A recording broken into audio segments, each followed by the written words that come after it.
presentation on medication adherence. We have Erica Armstead, who is a pharmacist at Walgreens. At 10:30, we will have Dr. Michael Gear, who is a local cardiologist. He's also one of the founders of the Minority Health Fair that started 19 years ago, and he's a member of the Minority Health Fair Steering Committee. He will come and talk about hypertension. At 10:45, we'll have Miss Kia Ruffin. Kia is an outreach manager at Simple Community Care, and she'll talk about how HIV and STI conditions are impacting the minority and the Hispanic community. Tracy Woods, who is the Chief Executive Officer, the CEO, a good friend of mine who works and who runs Aleo Health, which is also Hospice of Chattanooga. She will be here and talk to the difference about palliative care versus hospice care. A lot of times when people hear the term hospice, you think it's a death sentence. Well, you're going to learn a lot of good information on services that they provide that can help your family members who may have chronic conditions by bringing nurses directly into your home. So if you're interested in that, tune in at 11 o'clock when Tracy Woods will talk about the difference between palliative care and hospice care. We have Dr. Schwabe, who works at Erlanger, will come and talk about the importance of colon cancer. Of course, colon cancer is really hitting the minority community very hard and the Latino community. So you want to tune in and listen to Dr. Schwabe to talk about the importance of colon cancer. We have my good friend, Dr. Damian Brown, who is a local podiatrist. People who are diabetic, you need to understand the importance of foot care. So if you're interested in knowing some of the symptoms, you feel some numbness, some tingling, you don't know what's going on. If you're diabetic, you want to tune in and hear Dr. Damian Brown at the 11:30 time slot. And then last, we're going to close out with a panel. Of course, we can't have this event without talking about COVID-19. COVID-19 is the reason why we're doing this virtually. So we're going to have the top infection disease specialist that's going to be talking about COVID-19. Dr. Sizemore, Dr. James Sizemore will be here.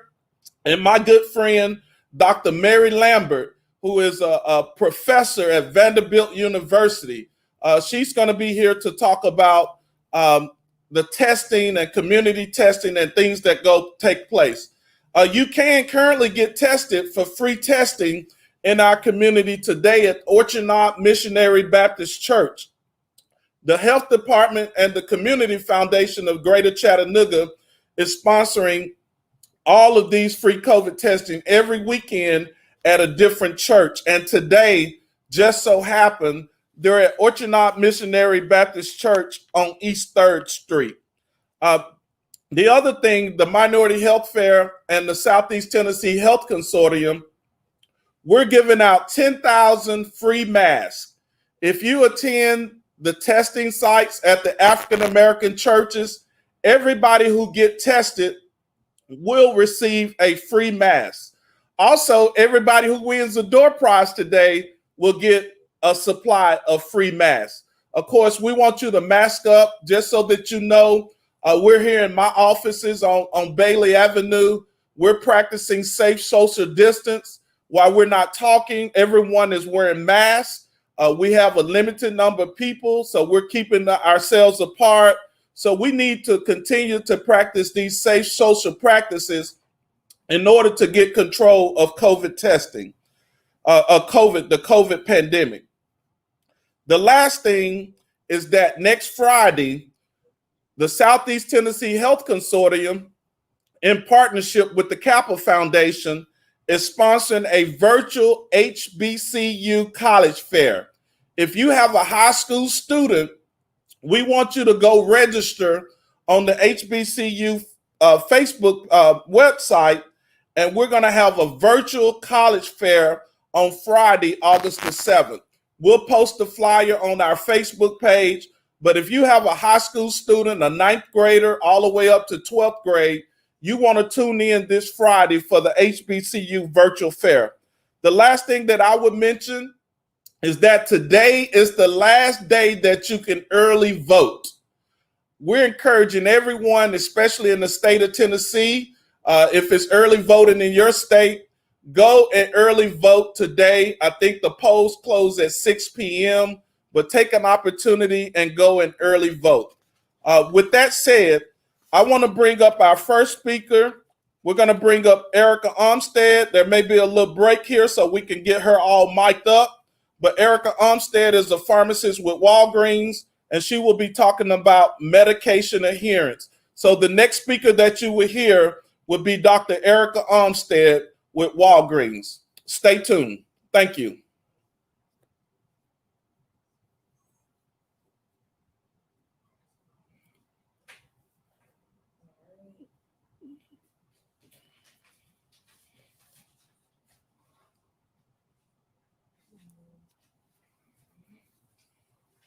I forgot to mention how we're gonna give our door prizes, but I'll do that the next after her. Okay, do you need the aerosol that off? Or you okay? Yeah, we can wipe it off. Okay. I'm just Yep. You want to take care of that way. I'm gonna sit at the table and I'll make a mention of how we give out door prizes. Erica, you need a bottle of water? Or are you okay? I'm good, thank you. Yeah, that's it. He's gonna wipe the seat down for you. Okay. John, can you go right now?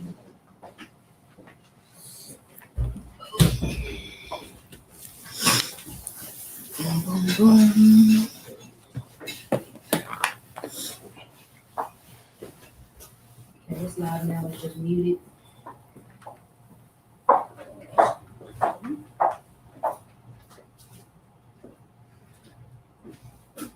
Okay, you can have a seat now. Good. I'm gonna mic you up. You can set this loud and then. This way. Yes, ma'am. See if I keep my hair out of the way. That works. Is that good? Yes, ma'am. I'm gonna shake the sound a little bit. How does it sound? Good. That's good. It's okay.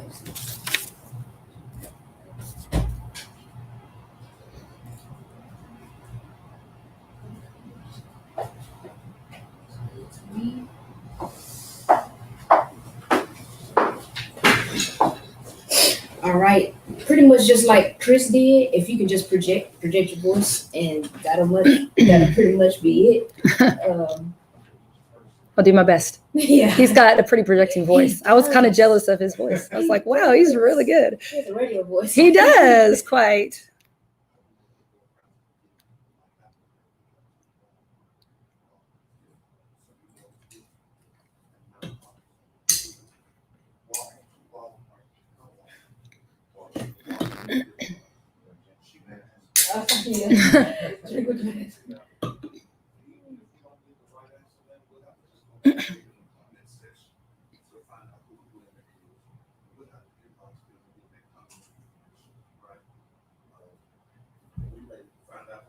Person that tuned in on yours.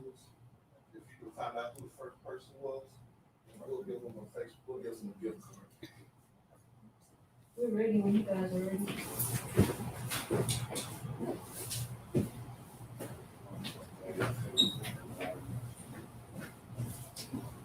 You ready?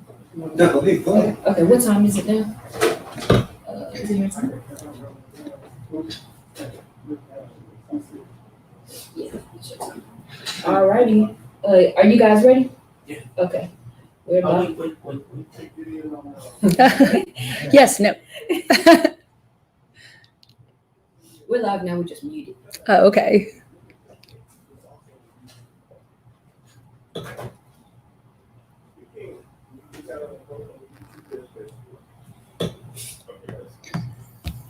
Ready? So share that YouTube link for me. Did I text you this morning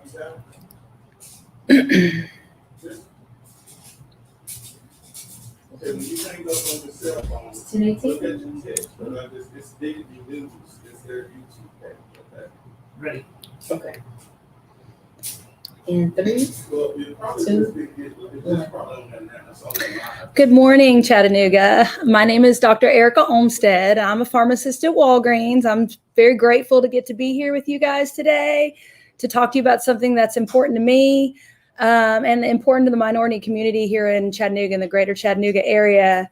Something that you maybe haven't really thought about before, but I'm hoping today that maybe you'll think a little bit more about it and why this is important to you and your life and your health, which this whole health fair is about, taking charge of your health, helping you live a happier, healthier life. And that's what we at Walgreens want for you as we are in all of your communities. We want to be there to help you take charge of your health. Medication adherence is kind of you may not quite understand what that means or what we're talking about.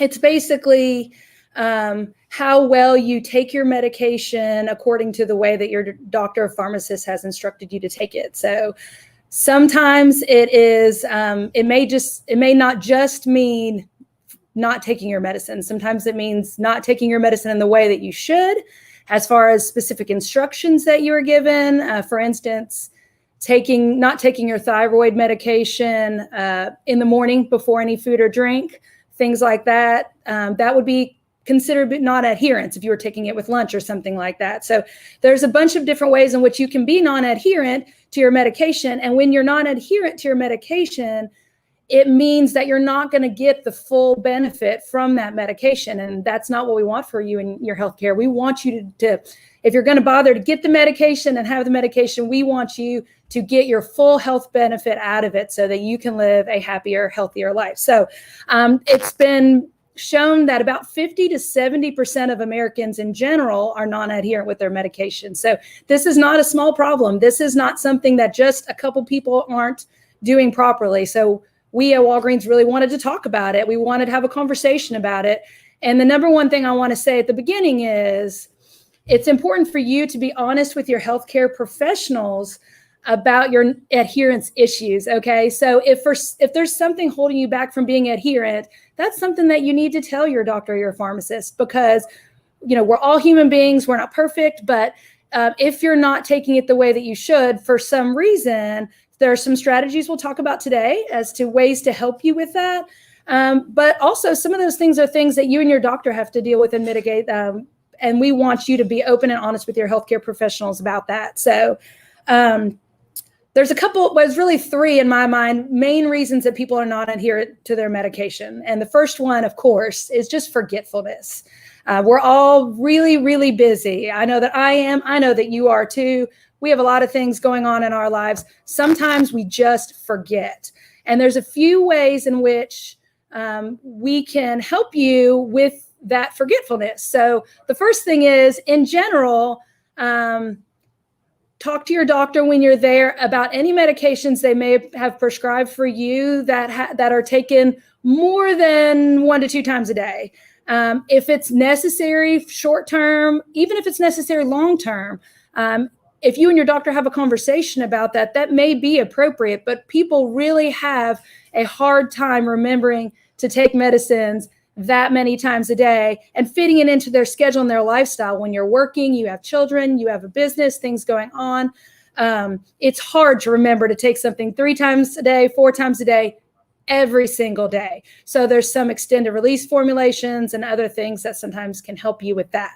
The second thing is putting your medication in a place that will kind of trigger you to remember it. So for me, I put my medication on my nightstand next to my bed. So when I go to bed at night, I can remember to take my medication. So something as simple as that, and then you get in the habit of it, and that will really help you. A really important one, and one that I think is helping more and more people every day, is to set an alarm. So a lot of people have technology accessible to them throughout the day, not everyone, but if you do, set an alarm on your phone, or in the Walgreens app, we have a pill reminder and it'll send you a push notification that will help you with that too. But setting an alarm of some sort just to trigger you to remember it in your busy life is really helpful. And that can eliminate a lot of the problems to begin with. The second main reason why people tend to be non-adherent to their medications, and I know this has gotten me before, is that medicines are expensive. sometimes they're really expensive. And so when we talk to people, a lot of times they'll tell me, well, I'm really actually only taking it every other day or one time a day, and I should be taking it twice a day because I can't afford to fill this every single month. So if that is your problem and that's the issue you're having with being adherent to your medication, like I have been before, talk to your doctor about a generic alternative to that medication. And please talk to your pharmacist also and see if they can recommend something to you. There are generics available for a lot of medications, and maybe not for that exact medication, but something that is similar in the same class. So you can't get the full benefit from the medicine if you're rationing your medicine. And so there are cost support options for you from manufacturers and from possibly in your local pharmacy, like Walgreens has the Prescription Savings Club. The third main thing I want to talk to you about is side effects, because we've probably all had side effects before from our medications. And a lot of times those side effects are short-term. So it's important to talk to your pharmacist if you're experiencing those side effects as to whether this is something that's maybe going to go away in a week or two after your body's kind of gotten used to the medication, or if this is a more serious side effect, we would need to switch it. I know Dr. Gear is going to talk to you about hypertension next. And when people tend to get on their antihypertensives or their blood pressure medicine the first time, sometimes they don't feel great for the first few days as their body's adjusting. So it's important to communicate about that. Don't just stop taking your medicine. Talk to your doctor or pharmacist about it. And in that way, they can kind of problem solve that with you as to whether that's something short-term, something that may go away, or something that maybe we could switch to another medicine that's similar, maybe doesn't have as bad side effects to it. So there's definitely some strategies to deal with some of those side effects. So it's not a reason necessarily to discontinue your medicine, but just another reason to be in good communication with your doctor. The last thing I want to mention is a really good way to help with adherence is to get all your medications synchronized together. So all of these things we just talked about, a lot of them can be managed if you get your medicine synchronized and get to your pharmacy maybe just once a month or once every 3 months. So it's better for people's overall adherence if you can get all your medicines filled on the same day. Your local pharmacy will have strategies to deal with this with you. And it's important. It's important for you to make sure that way you can get it filled continuously. You don't miss months, you don't miss days. And we want you to get the full benefit from your medicine. So talk to your local pharmacist about ways to do this so that it can help you, because your health is important to us. And we want to be there as a way to help you with your adherence issues. So I'm really grateful for you guys letting me come in and talk today. We are there in your communities at Walgreens, and we just want you to feel comfortable coming in and talking to us, as we're accessible to you at any time you need us. So I think there may be some questions coming in. So does anybody have any questions for me on anything I talked about today, or comments? So Erica, I'll throw in a few questions until we can see people doing it, and you can repeat my question in case people can't hear. Certainly. I see a lot of seniors. I do a lot of education as an insurance advisor, insurance agent, and I see a lot of seniors that may take anywhere from 5 medications to as many as 20 medications. Yes. Give our viewers, because we have a lot of seniors and we have a lot of people that's taking multiple medications. I know open enrollment is getting ready to happen. What should they do periodically to make sure drug-to-drug interaction, or if they're getting prescriptions from multiple providers, what would be your advice in terms of them doing a review, or is that a service that Walgreens provide to go through a person's list and give them that kind of counseling? So as far as Chris's question to me was about open enrollment and seniors that take a lot of medications, just briefly, I will mention that's there is, during open enrollment period, you can call 1-800-Medicare, and they have specialists there. I think every single year it's important to reevaluate your Medicare plan and not to just re-enroll in the one that you've always been on, because costs change, your health has changed, your medications have changed. we want you to get on the best plan for you that's most cost effective. And also, when you do that, to make sure you mention them what pharmacy you use, simply because if you don't want to change pharmacies, sometimes these plans will require you to lock into a specific pharmacy. So that way also you can make sure that your health is being taken care of the best way, a way that's accessible to you and a way that's most cost effective. And just another point I want to make on that, Chris, is just to bring us back to the synchronization part of the medications. When you're on 5, 6, 7, 10, 15 medications a day, as you get older, it's really hard to remember to pick every single one of them up if they're not all due at the same time. So for us, synchronization is the best strategy for dealing with that, to make sure that we can make sure all your stuff is ready at the same time. But I would certainly say every year during open enrollment, reevaluate your plan and make sure it fits best with you. Another question, in case we don't see any come in and you'll keep us on track. There's a medication that they talk about that cure COVID, since we hear because of COVID. Right. I can't think of the name of it, but say a few words about that and what the research is saying, because, there's a lot of people use Facebook as the Bible, and they go by everything that's on Facebook. Right. So since we're dealing with COVID, can you speak briefly to that? Well, I don't want to say a lot about it because a lot of the research is really very fluid right now. So one of the discussions I was having with my husband last night about this is we also need to be trusting in our medical professionals on these types of things. We don't need to be going to Facebook videos or someone's opinion on it. We need to be trusting our medical professionals. And I think your COVID panel today should be able to speak a little bit to that as well. The medication Chris is referring to is hydroxychloroquine. It is a medication we have used historically for treatment of malaria. We use it mostly in this country to treat autoimmune issues chronically in people. So I think one of the concerns with mass hydroxychloroquine use is that it may end up in a shortage for people that need this every single day to manage their chronic disease state. So the research on whether that's helpful to treat COVID or not at this point is not settled. And it's just the way that medicine works. We don't like to say something works for sure until it's gone through the proper trials in a way that is controlled for bias. And it's important for everyone, if you have real concerns about things, that's why you need to have a good relationship with your doctor. It's really important so that you can ask them those sorts of questions and they have your best interests at mind and your best, they want the best for your health.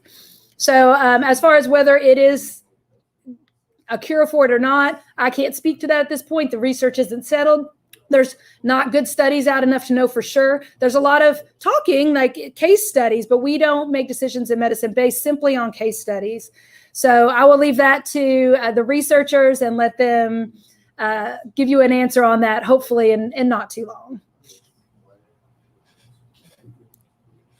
All right. Well, again, thank you guys for having me here today. Ask one question to give out a door prize. Okay. You all donated some door prizes. So Okay. And we'll have them to put the answer in the comment. Okay. We'll take down their name, whoever get the right answer, but we want to give out the door prize that you provided. Perfect. So we did bring some Walgreens gift cards with us today to give to you guys for being present here at the Minority Health Fair virtually. And I'll ask you a question. And if you have a response, please just type it into the chat and you'll be eligible to win one of those prizes. The question I'm going to ask you today is, what do you feel like in your life is the number one reason that you are non-adherent or do not take your medicine in the way that is best to take it? So if you'll just put your answer in the chat box there, they'll take the names down and you will be eligible to win a door prize today. So thank you so much for having me. This is an important event and a wonderful community, and we are grateful to be a part of it. Thank you so much.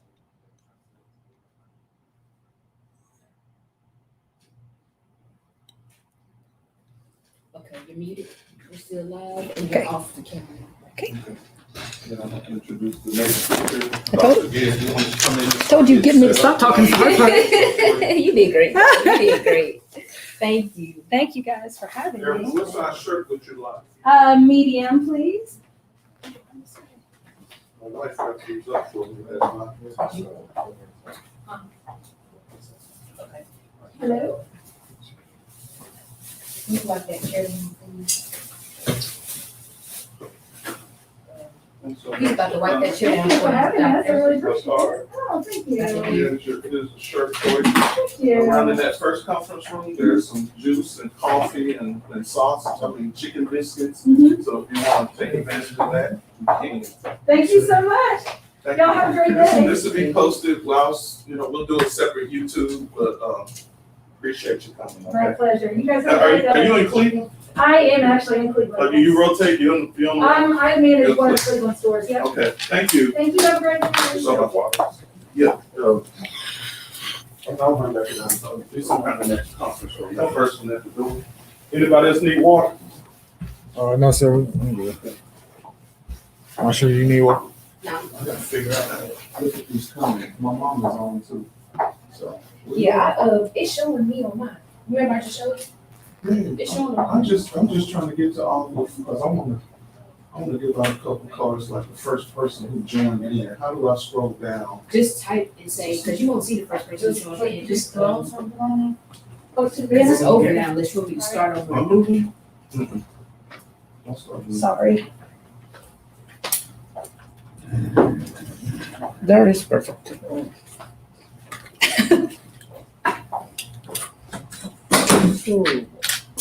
You can get a nice picture of her too, just with your phone. Oh, yeah, let me get a picture with her too. Let me take a picture with her too. Mom. Morning, let me go. I'm gonna look even shorter next to you.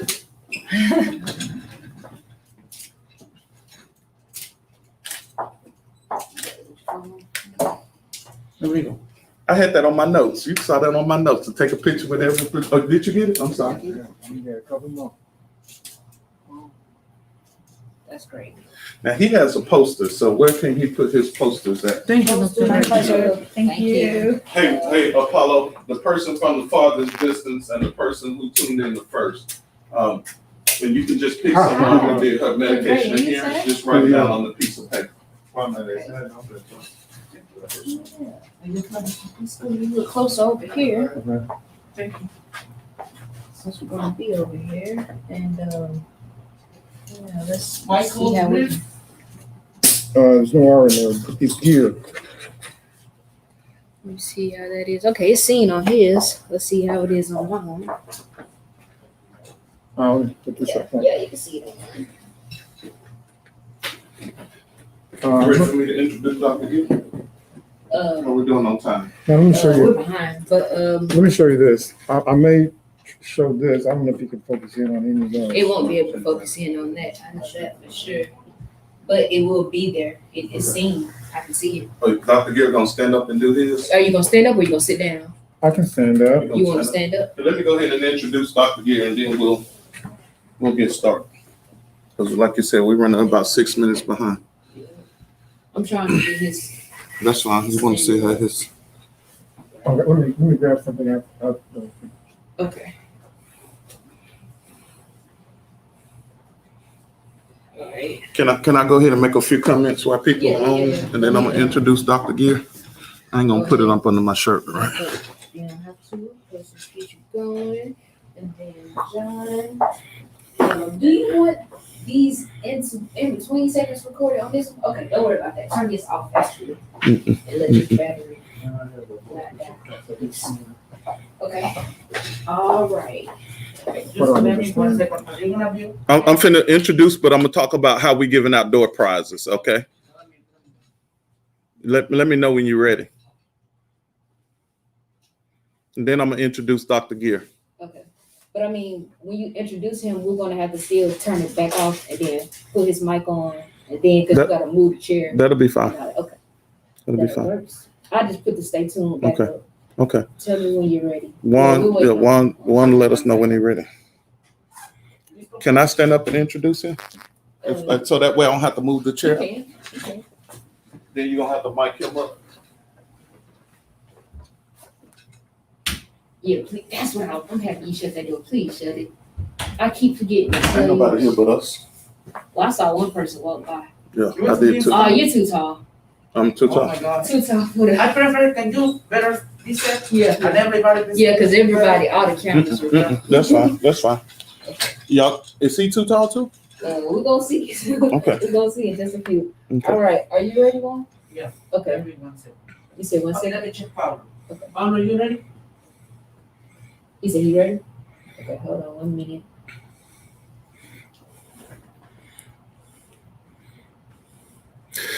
Hey, thanks again. That was a great presentation by Erica. A couple of reminders that I failed to mention at the beginning of my open remarks. We're going to use the chat field for you to enter information to be eligible for door prizes. So we'll go back after the event is over and we will select winners for all of our door prizes. For an example, I just posted a comment to find out who's listening in from the farthest distance. The last time I saw, we had about 150 people online. So we're asking you to share this, host a live party on your page. We want to continue to get that number up as we go throughout the day.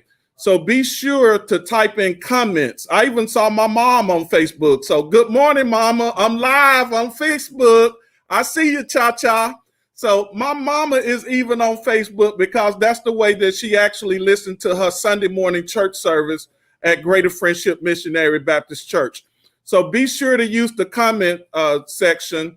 We'll go back after the event is over and we will select the respondees and we'll be getting in touch with you to tell you how you can pick up your door prize, or if it's a gift card, how we can mail it to you. The next person that you will hear is Dr. Michael Gear. A few things about Dr. Gear. He's very passionate about educating the community.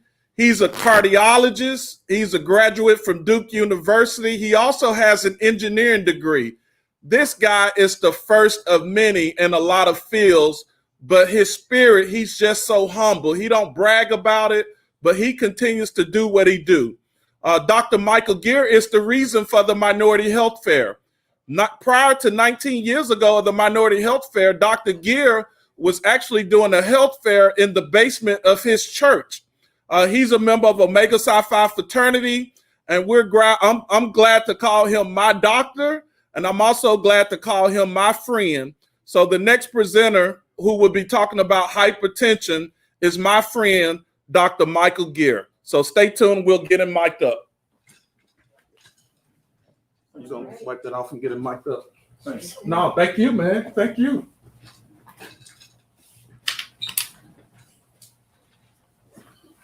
So get your mic up.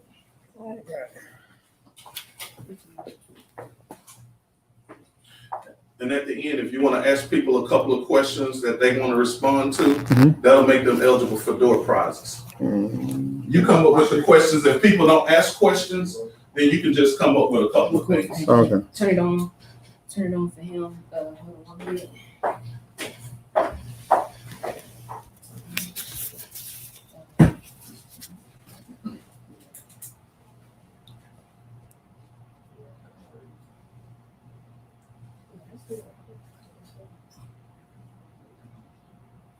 Yeah, but I mean, it's kind of hard because he has the pain.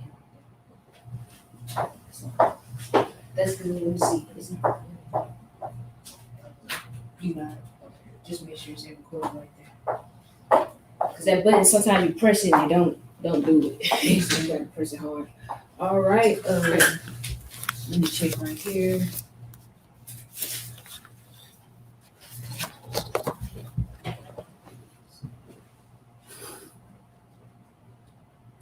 I'm signal you for your time too. So if you got 5 minutes left, I'm Okay. How many minutes do I have? 10 total? We have about 7 minutes, 5 to 7 minutes. I mean, we'll cut down the questions then. If you go 10, we're not gonna answer any Okay. questions. I'll be quick. Okay. If you need to go 10, go 10. No, But we no, won't no. answer any questions, okay? Okay. All right.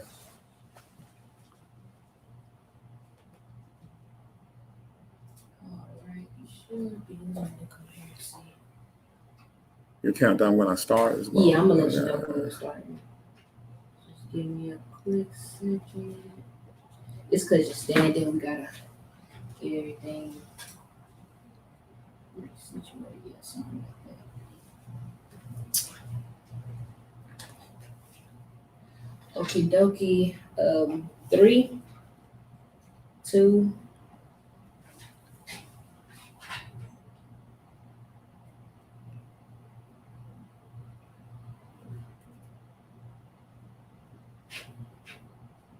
1. Okay, good morning, everyone. I'm going to talk a little bit about hypertension, and it's a broad subject, and I can't spend a whole lot of time. And I thought about what are the most important things points I could make in a short period of time.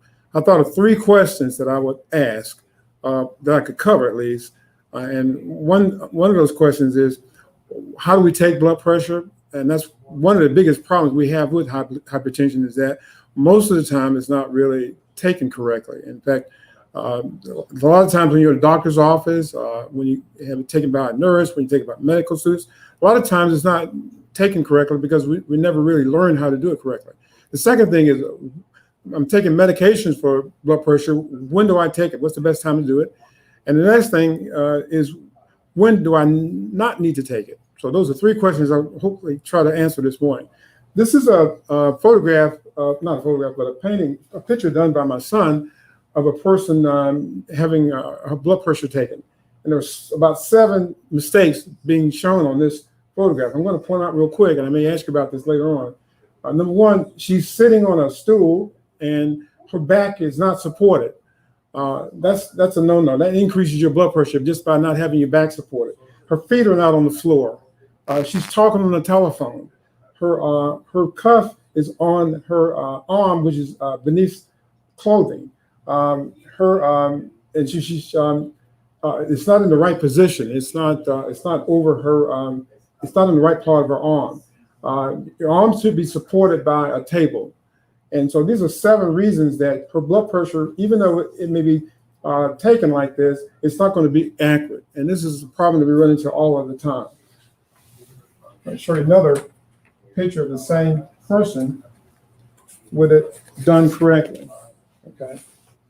This is the same person, this time with it done correctly. The blood pressure cuff is at the level of her heart. Her feet are on the floor. Her back is supported. Her arm is supported by a table. She's not talking on the phone. And also, normally when you take your blood pressure, you should relax for a period of about 5 minutes before it's done. These things make a major difference. You get different, it could be as much as 15 milliliters of mercury difference between a person who takes her pressure correctly versus a person who takes it incorrectly. So that's really important. A lot of times when I get consultations requests, it's mainly because the blood pressure is not taken correctly. And let me quickly go over those points. Before you take your blood pressure, you should wait at least 5 minutes. And during that time, you should not have you should avoid coffee and exercising and smoking for at least 30 minutes before. You should empty your bladder before you have your blood pressure taken. There should be no talking for at least a period of between the time that you're waiting and also doing the blood pressure when it's being taken. You should not have no clothing covering your blood pressure cuff. And the measurements should never be made when you're on an exam table and your feet are not on the floor. You know, every time you go to a doctor's office and it's made on the exam table, that's not acceptable anymore, as of our guidelines that were published in November of 2017. So it's unacceptable now to get blood pressure when you're on an exam table. Blood pressures can be done at home. In fact, there are several machines that are available, devices that are available for doing blood pressures at home. And we can bring that one here.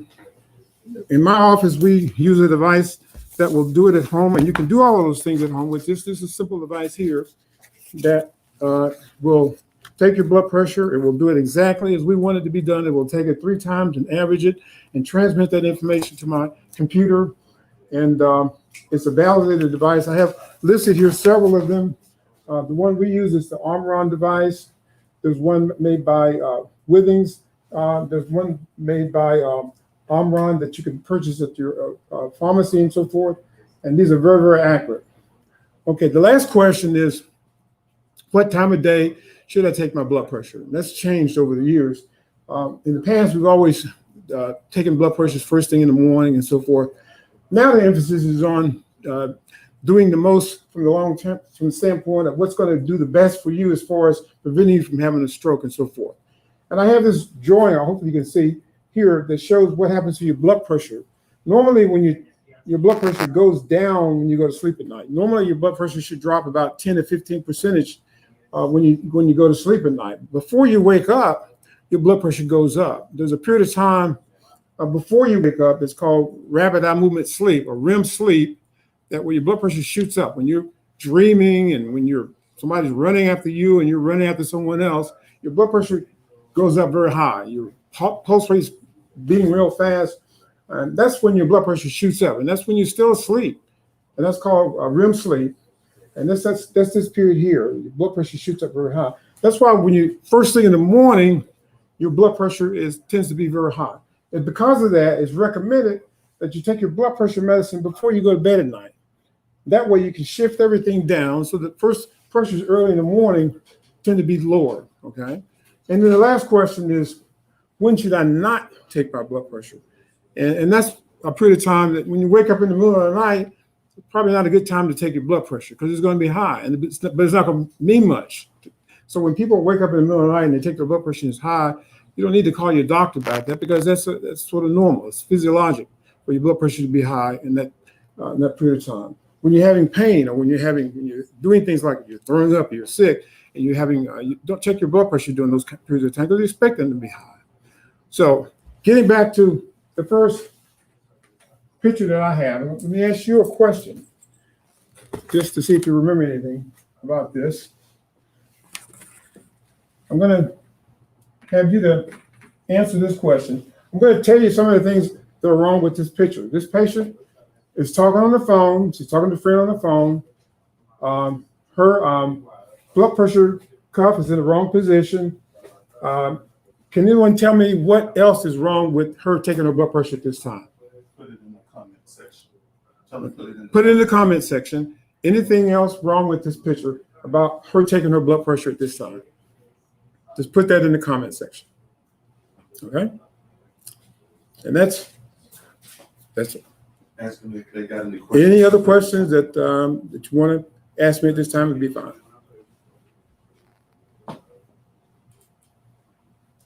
So what is I'm gonna just ask a couple of questions. What is the new requirements for having their blood pressure? What is the correct numbers? We used to say 120/80. Somebody said legs crossed. The answer was the legs crossed. That's Is that the one, right answer? right? That's So right. that Somebody said That's feet one. on the floor. tell me that person who said leg crossed, they'll win a door prize. Okay. David And I'll go back and look him up. Condington. Okay. It looks like he's the first person that said. Someone said something about feet. Yes. Michelle Moore said feet are not on the floor. That's correct. Linda said her back is Not supported. Yeah. Correct. Those are three. We'll get those three a door prize. Right. And that's important because a lot of times when you're in a doctor's office, you're on an exam table and your back's not supported and your feet are not on the floor. So those are not accepted as of the guidelines in 2017. That's not an accepted blood pressure anymore as of 2017. What's the correct measurement of the ideal measurement? The definition of high blood pressure came out in 2017. Basically, elevated blood pressure is a blood pressure of anything greater than 120/80. Okay.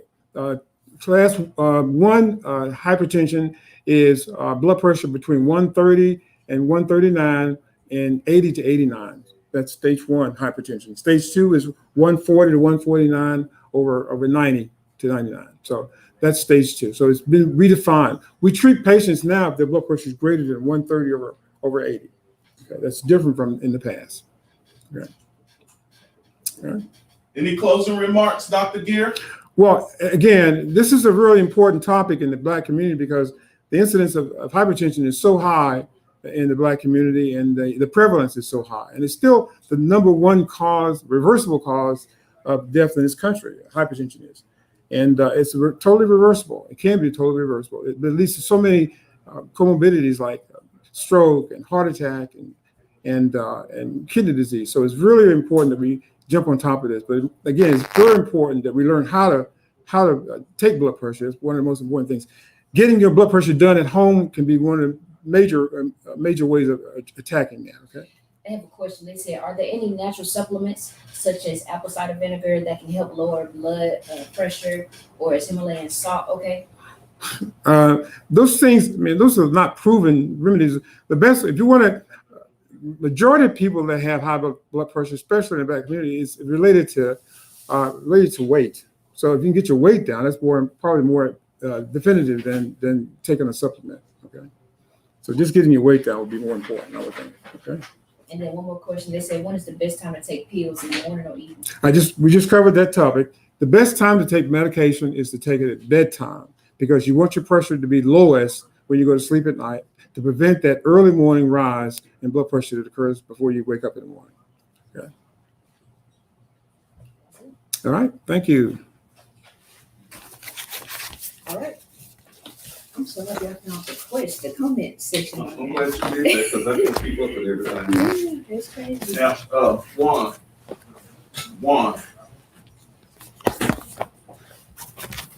The mic is. people said they're hearing me on Digging YouTube. Can you stop the camera in between time? Can you stop the camera in between? Because they picking up all of the stuff as we switch out.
Alrighty, and 3, 2.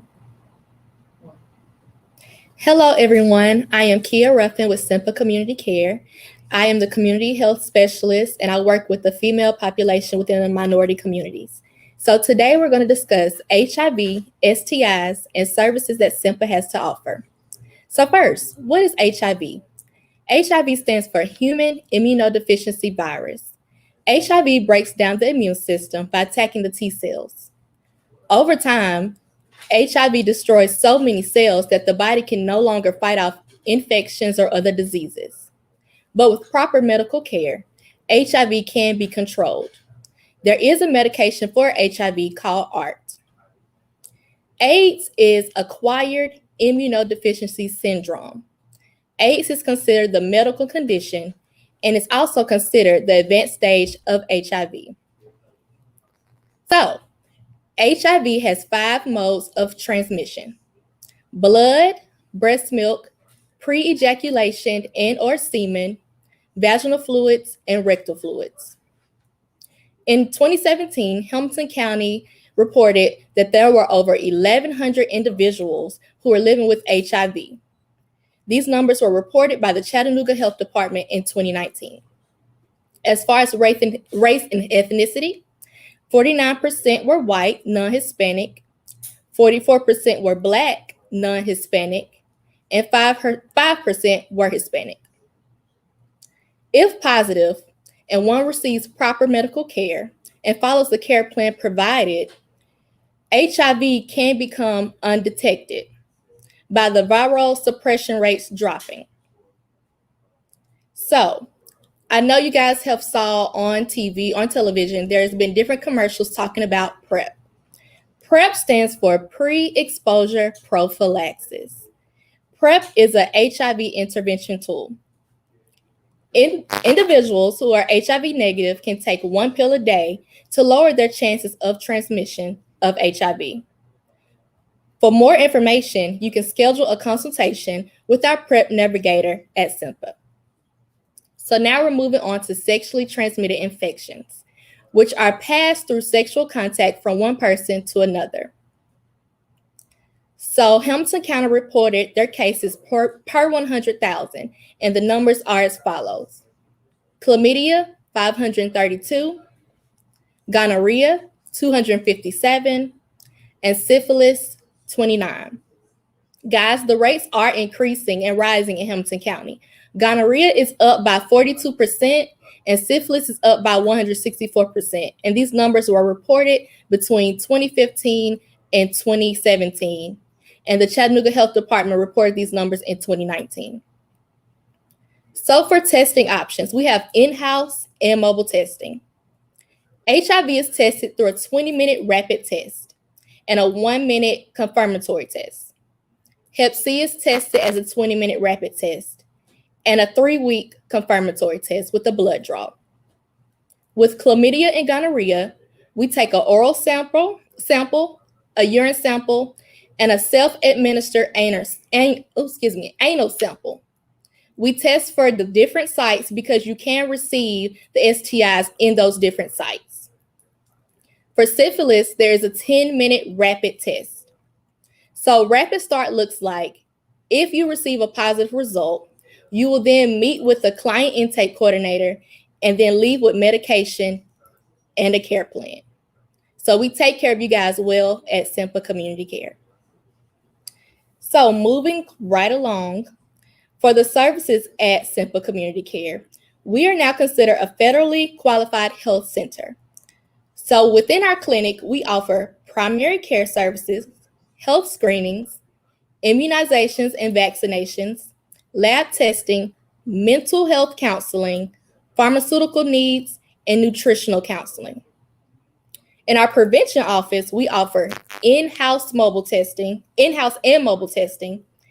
infectious disease care, the mobile clinic, PrEP and PEP navigation and assistance services, STEP TN, which is our harm reduction program, community outreach and programming, in which I do, and condom distribution. I just want to reiterate that we do condom condom distribution. We do place condoms in a big bucket in different organizations such as bars. We take them to salons and different areas just so we can make sure that we are distributing condoms for safe precautions. So for more information, you can go to www.simpa.org. You can contact me at kruffin@simpa.org. And our prevention office is located at 1042 East 3rd Street. Ask anybody if they got any questions to enter it in the comment field.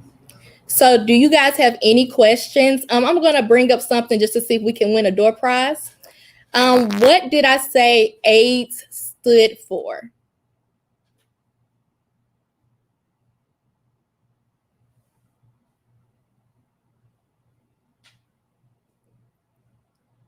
Do we have anybody?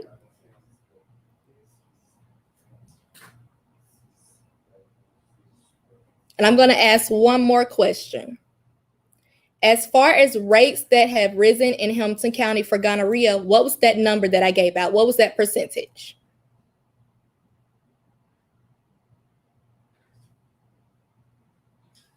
And have them put it in the comment field. We'll come back and we'll review the answers. So Kia, I want to. Shateria said acquire immune deficiency syndrome.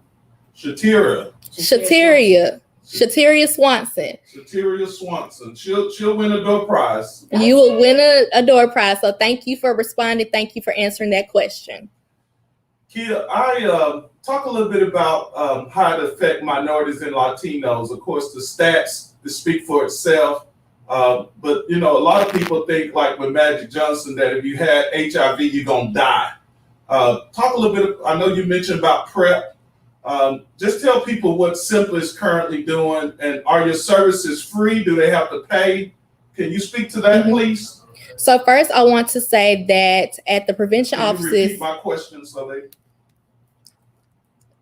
Ooh, can Go you? ahead. Just go ahead. I'm sorry. So as far as services at Simpa, for the prevention office, if you want to come to get tested, those services are free. So, and I do want to mention that we are doing take-home HIV test kits. So you can come to Simpa or email and you can receive a take-home test kit for HIV testing. As far as the minority communities are concerned, a lot of times with HIV and STIs, we do not have the knowledge. A lot of times when you talk about HIV and STIs, everyone is so afraid to discuss it that it becomes a barrier because we don't want to talk about what can happen to our bodies. I mean, it's true, HIV affects African Americans 10 times more than it does the white population. And because of that, we have to take more cautions and gain the knowledge and be able to have those conversations, even though they may seem like hard conversations. We do need to have those conversations, not only as adults, but with our teens. And that's exactly what Simpa Community Care does when we go to outreach and programming. We talk to the teens, we talk to youth organizations, we talk to people in ministry. We even go out to the jails and talk about what HIV looks like, what are the symptoms. We talk about STIs and how it affects our community. So if you want to gain more knowledge, feel free to contact me. Any closing comments? I would just like to say that so far in Hamilton County, we are doing a great job with coming out to get free COVID-19 testing. Please know that it does affect our communities at a higher rate. So take advantage of all the testing, whether it's with Simpa or the health department. Please go out and get tested and know your status. Thank you. Can you give the address for Simpa? Someone asked where it's located. The prevention office is 1042 East 3rd Street. And the clinic is 1000 East 3rd Street. Thank you.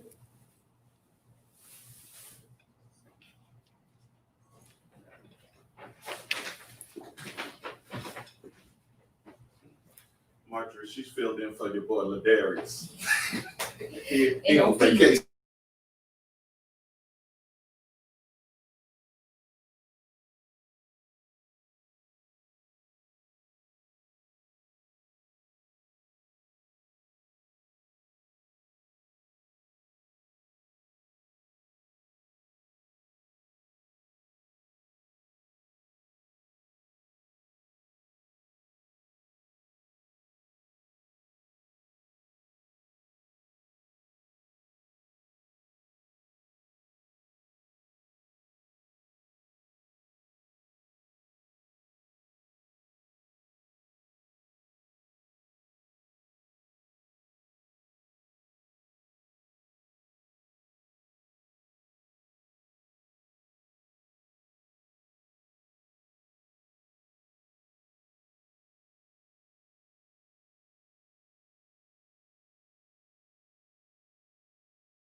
Alright. You don't focus. I was just, Okay. winning, right? Alright, some of you guys are ready.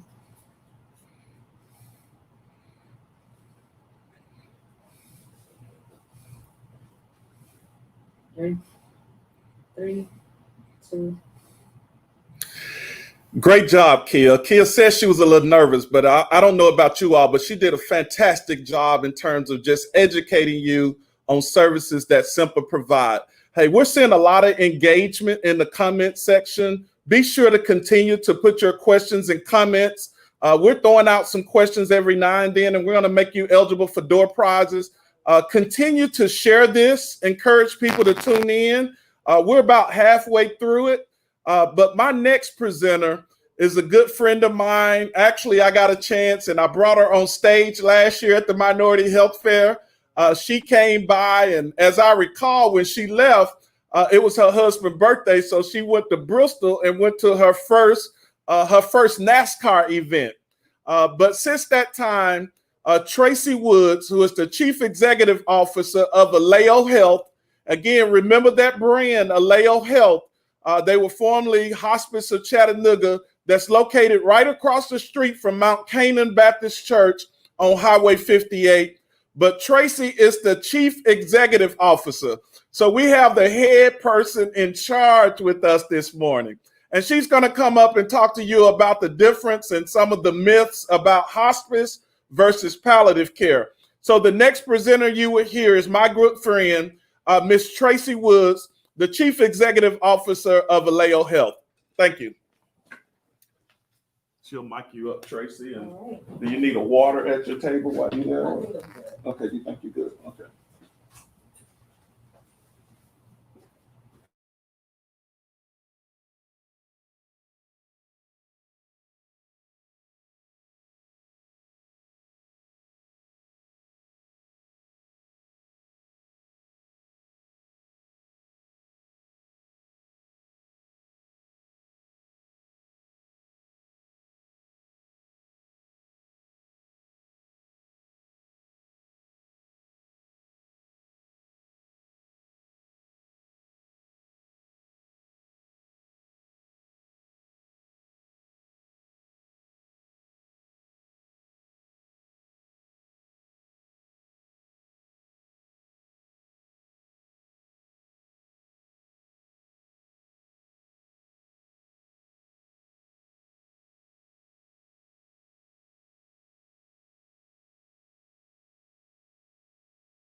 Okie dokie.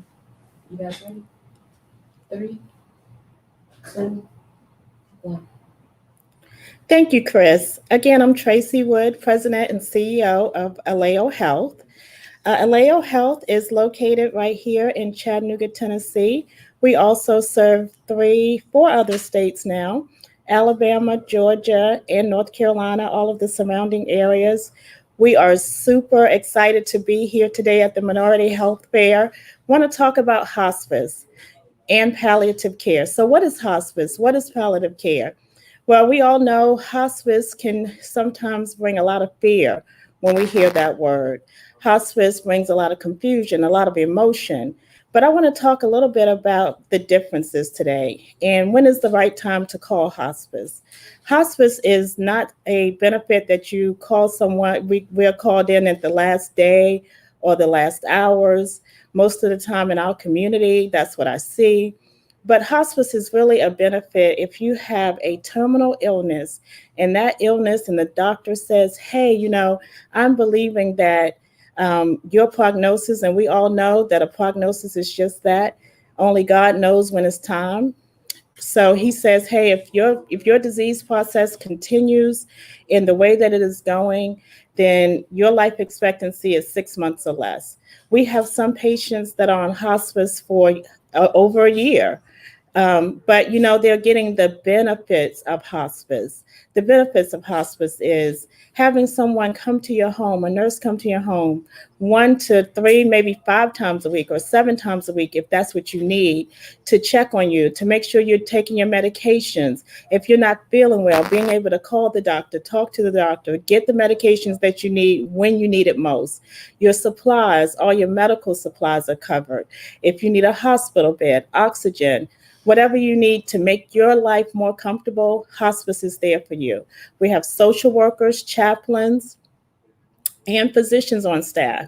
We have a CNA that can come to your home and help you get bathed and clean up, do some light duty housekeeping. They can't stay there all day with you, but they can come in and help you and help life easier for you and your loved ones. Don't fret so much when we hear the hospice word, but know that it is a benefit. It's a Medicare benefit that is covered by Medicare 100%, 100% by Medicaid and most third-party insurance companies. So if you hear those words, know that we're here to support you. Palliative care is, hey, I may have had a cancer diagnosis or COPD and my disease process I'm not quite ready for hospice yet, but I need some extra support. I need that extra layer of care. So our nurse practitioners, if you're not able to get to our offices, whether it's a transportation or you're not physically able to get to our office, we'll have the nurse practitioner come out to you. We have social workers with palliative care. We have chaplains. Every holistic part of your being is what we care about at Aleo Health. So Aleo Health, as Chris mentioned, used our former name, and it was Hospice of Chattanooga. We are located right on Highway 58, right off of Highway 58, Oakwood, across from Mount Canaan Baptist Church. But we are looking to make sure that you are getting all of the services that you need to help you and your family.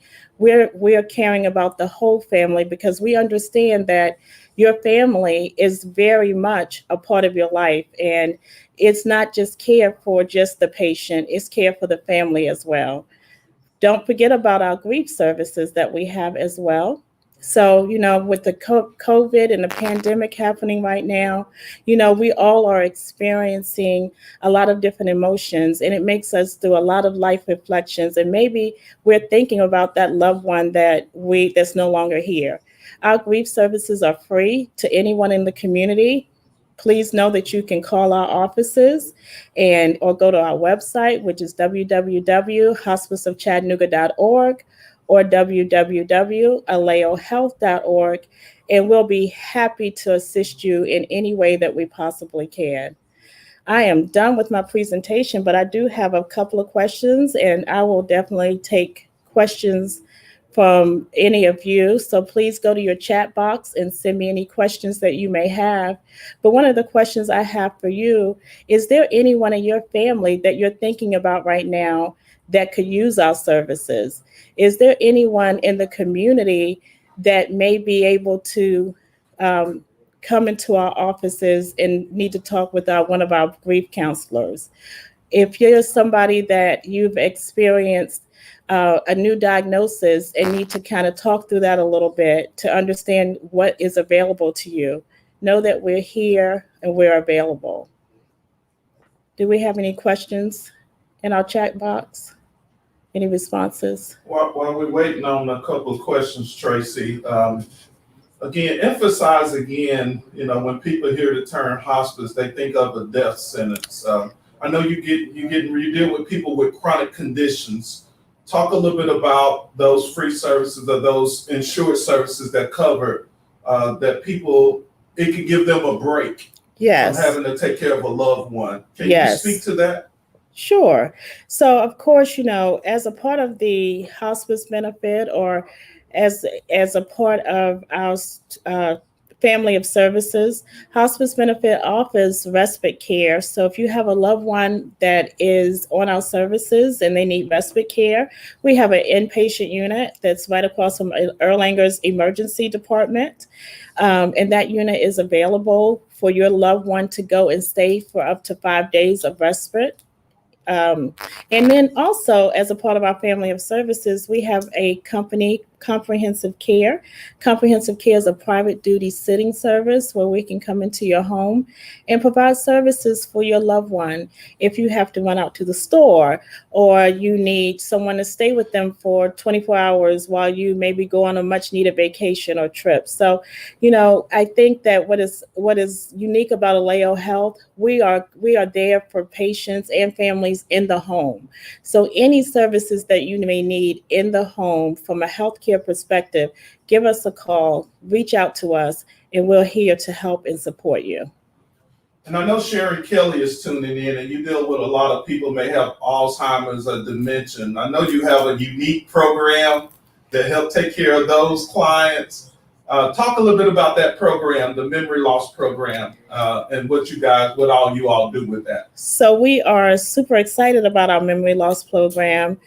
It's called Reflective Journey, and it has a visual piece to it. It has a weighted lap blanket that will allow patients to focus on things that they love on their weighted blanket that is attached to it.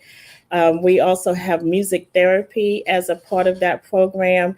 So our memory program is really comprehensive, and I would love to come back and share more about our memory program. In the meantime, if you have a loved one that has Alzheimer's or dementia and you need assistance with that loved one, that is one of our areas of specialty that we'd be happy to help with. Closing comments, just again, tell people how they can get in touch with you and where you're located. Sure. Thank you, Chris. We are located off of Highway 58 on Oakwood Drive. Please, anytime that you need to, I guess a great point of reference is Mount Canaan Baptist Church. It is right across the street from our office. Anytime that you need to reach out to us, please feel free to give us a call or go to our website. Again, it's www.hospiceofchattanooga.org. or www.aleohealth.org. Aleo is ALLEO.org. Thank you. Thank you so much. And thank you again for having me today.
Somebody said it sounded like I'm yelling, so I'm gonna tone down my voice a little bit. Okay. Said somebody said something like They that. said in the It's gonna be comment, yeah, loud. they don't know. Well, Tony know I'm loud.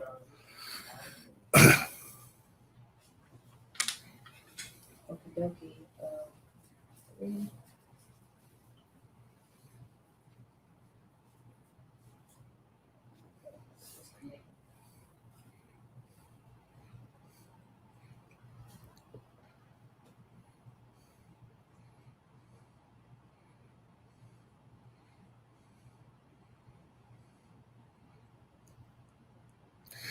Tracy, thanks for taking the time and coming and be with us today.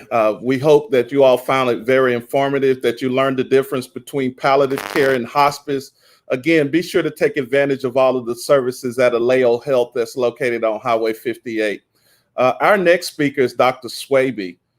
She's a gastroenterologist. She's actually a good friend of mine. She's a friend of mine, Dr. Horton. Dr. Horton, most of you all come to the Minority Health Fair. You may have seen the big inflatable colon that we have at every health fair that we do or that we're part of. Dr. Horton is actually a part of the Greater Chattanooga Colon Cancer Foundation. He's asked me to serve on the committee to really help get the word out to minorities, the importance of colon cancer screenings. So again, this morning we have with us Dr. Swaby, a local physician here in our community, and she's going to talk to you about the importance of colon cancer screening. Next voice you'll hear is Dr. Swaby.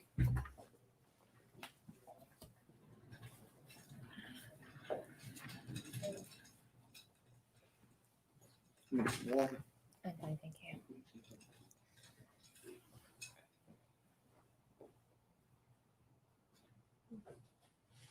Should I speak?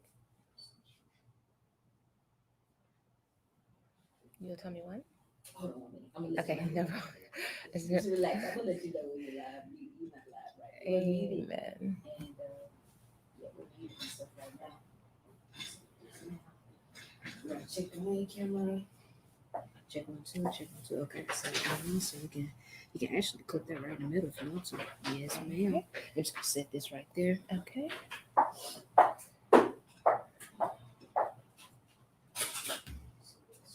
If you could just say your name, Miss Swaby. Lori Ann Swaby.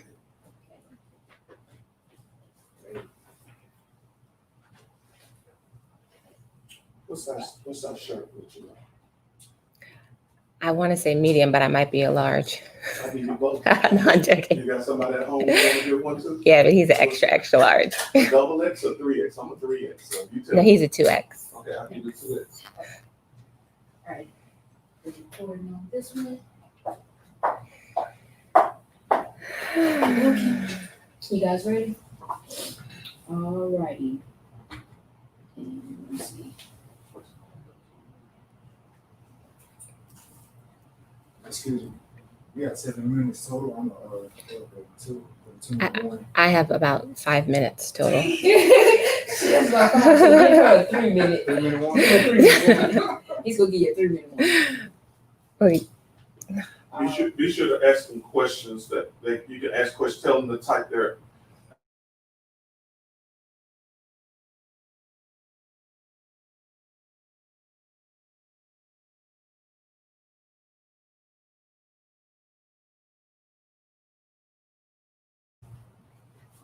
All righty. In 3, 2. Good morning, Chattanooga. My name is, again, Dr. Lori Ann Swaby, and I am a local gastroenterologist here in Chattanooga. And I have the awesome task of speaking with you all today about colon cancer.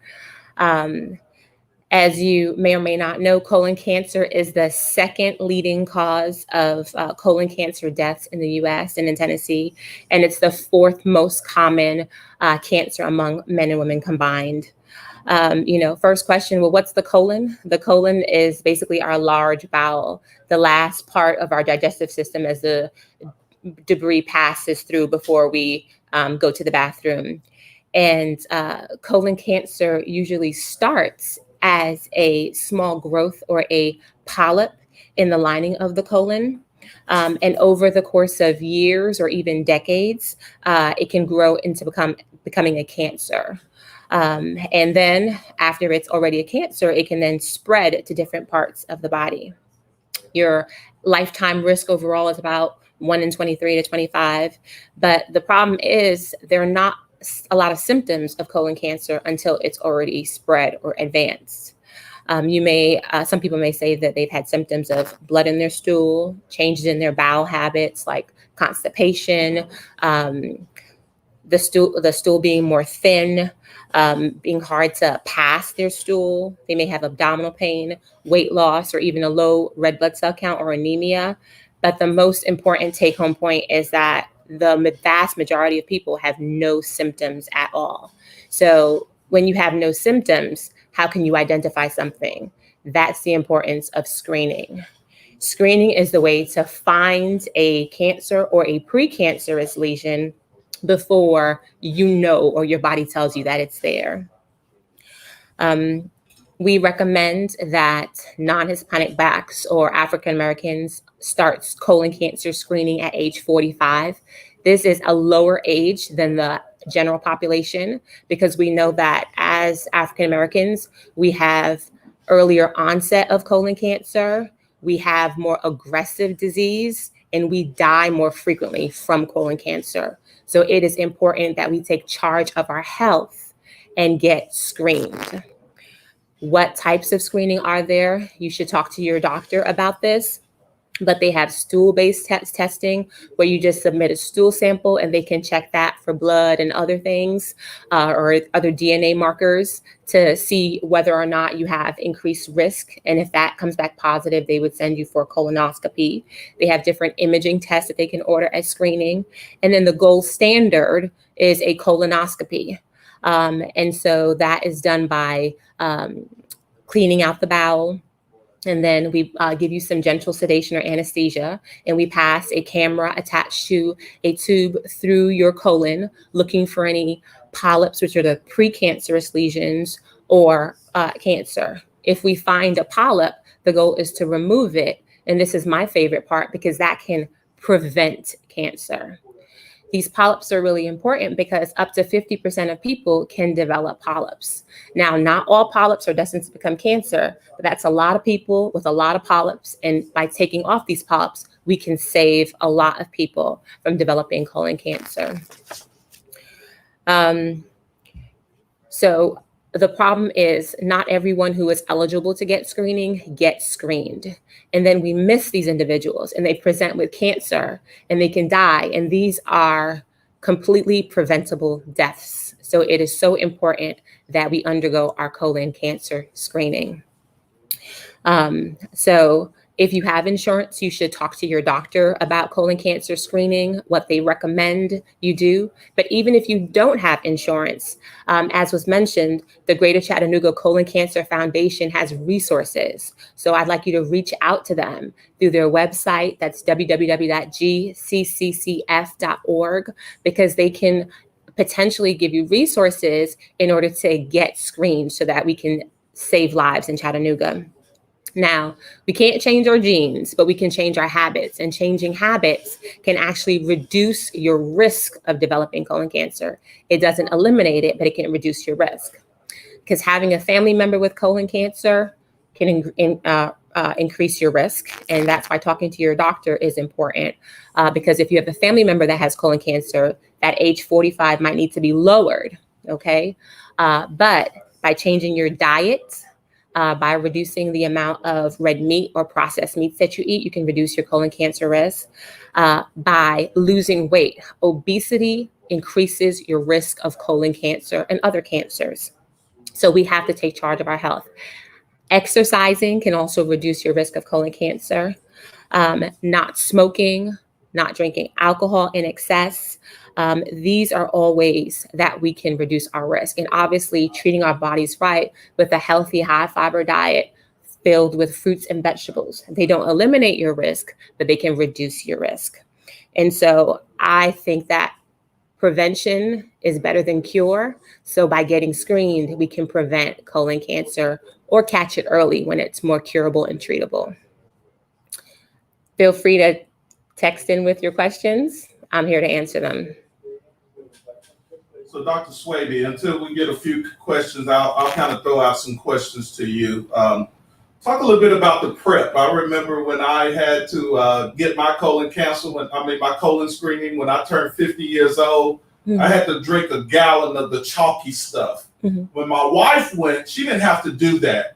A lot of times people don't go get their colon screening because of the prep. So can you talk about the new ways that people are doing prep to make it more comfortable? So you're right. The prep is by far sometimes the most challenging part of the colonoscopy. As you mentioned, there are different preps. Some of them are larger volumes or 4 liters of not great tasting liquid that cause you to have diarrhea, because we have to clean out the bowel so that we can see the lining. If the bowel is not clean, we can't see the lining, we can't find polyps, we can't prevent or identify cancers. Depending on your insurance carrier, there are what we call low volume preps, where it's a much smaller amount of the not great tasting liquid that you take, and then you drink more water or other fluid in order to clean out the bowel.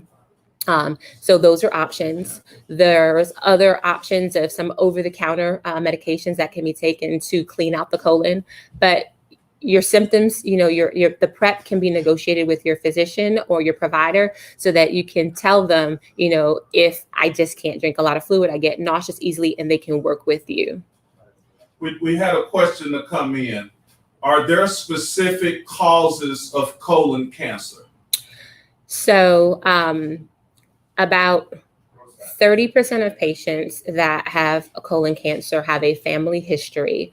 However, 70% of patients that get colon cancer have no family history whatsoever. So those are just spontaneous. There are certain things that can make colon cancer more likely. So if you have inflammatory bowel disease, like Crohn's disease in the colon or colitis, you can be at increased risk. Anything that causes chronic inflammation or irritation of those cells can increase your risk. People that have had radiation to the bowels can have increased risk. And then I mentioned some of the other toxins that we put in our body that can increase our risk. Now I'd like for you to ask the audience a couple of questions, maybe something you went over, because we got a lot of door prizes we have to give away. So can you throw out a couple of questions and ask them to enter their response in the comment field, and we'll go back afterwards and give out a couple of door prizes. Okay. So what is the most common symptom of colon cancer? That's question number 1. Question number 2 is, at what age should I go to my doctor to ask about colon cancer screening if I am an African American or a non-Hispanic Black individual? And then a general question. We got another question. Can how you spell that? Pylori. PHILORECT be cancerous. Yeah, pyloric.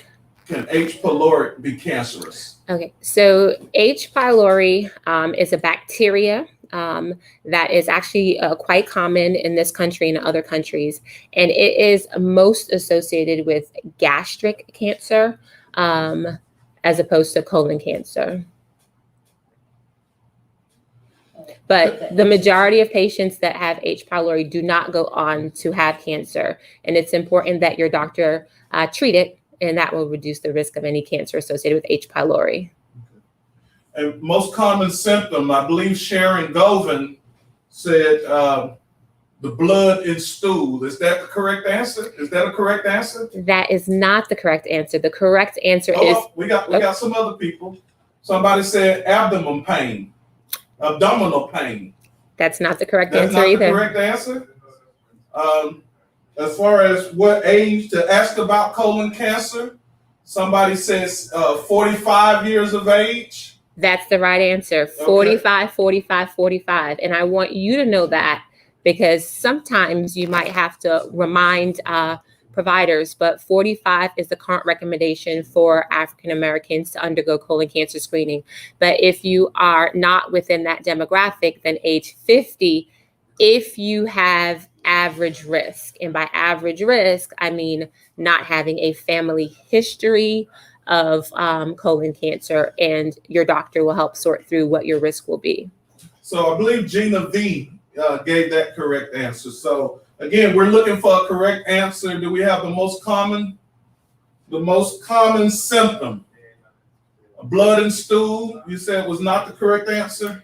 I'll give you a hint. It's a Somebody trick said question. nausea. Nope. This is a trick question, y'all. Somebody said polyps. Somebody said no symptoms. No symptoms. And that's the take home point.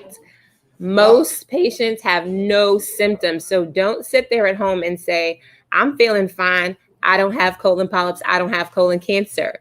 We have to take charge. We have to screen, because most people have no symptoms until the cat's out of the bag. The cancer's advanced.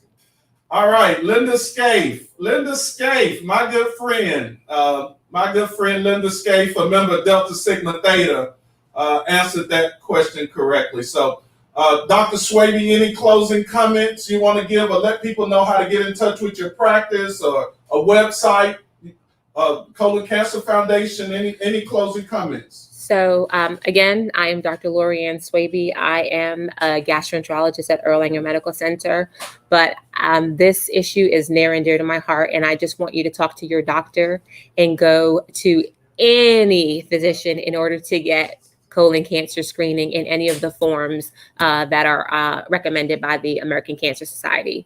And don't forget that the Greater Chattanooga Colon Cancer Foundation supports a colon cancer prevention in this area. And their rump run was delayed this year, but it's coming up later on. And I encourage you to all come out and support because it's a great event, it's great awareness, and we have to take control of our health, people. So healthy habits, because that's going to reduce your risk of colon cancer, and it will reduce your risk of all of these lifestyle diseases. Okay.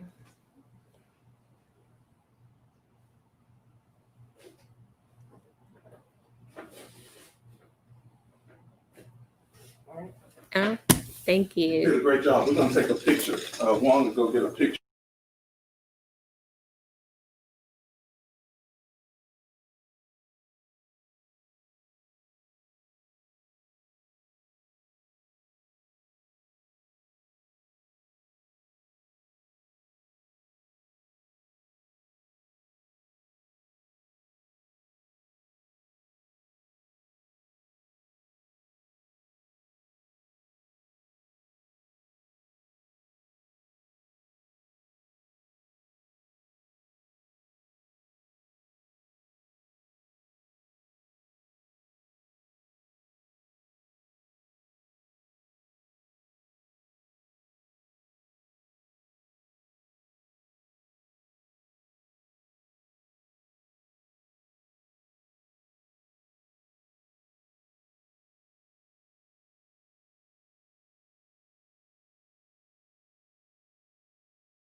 3, 2.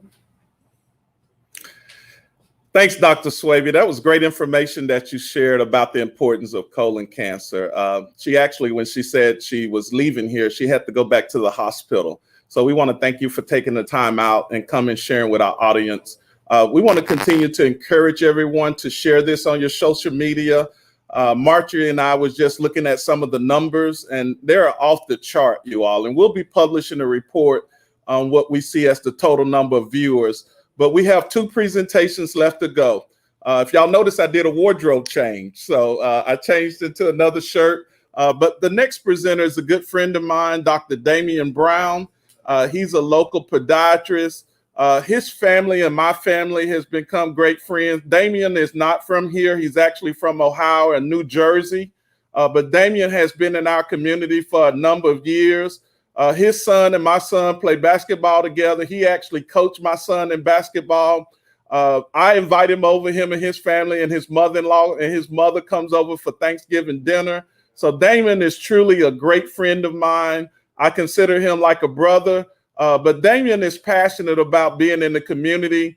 You've seen him at the Minority Health Fair every year because he's the podiatrist along with Dr. Joy Russell that does all of the foot exams. And they would do about 250 to 300 foot exams at the actual Minority Health Fair.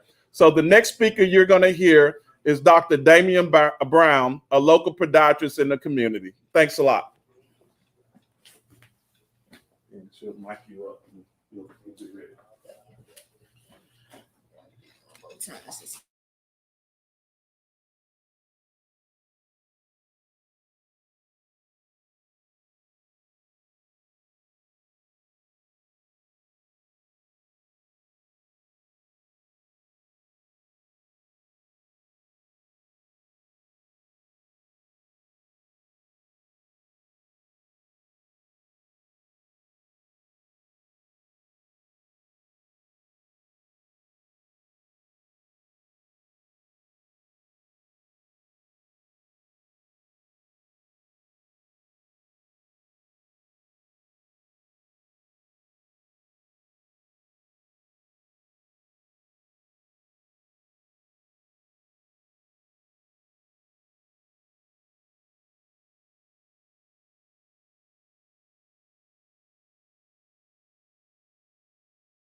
All right.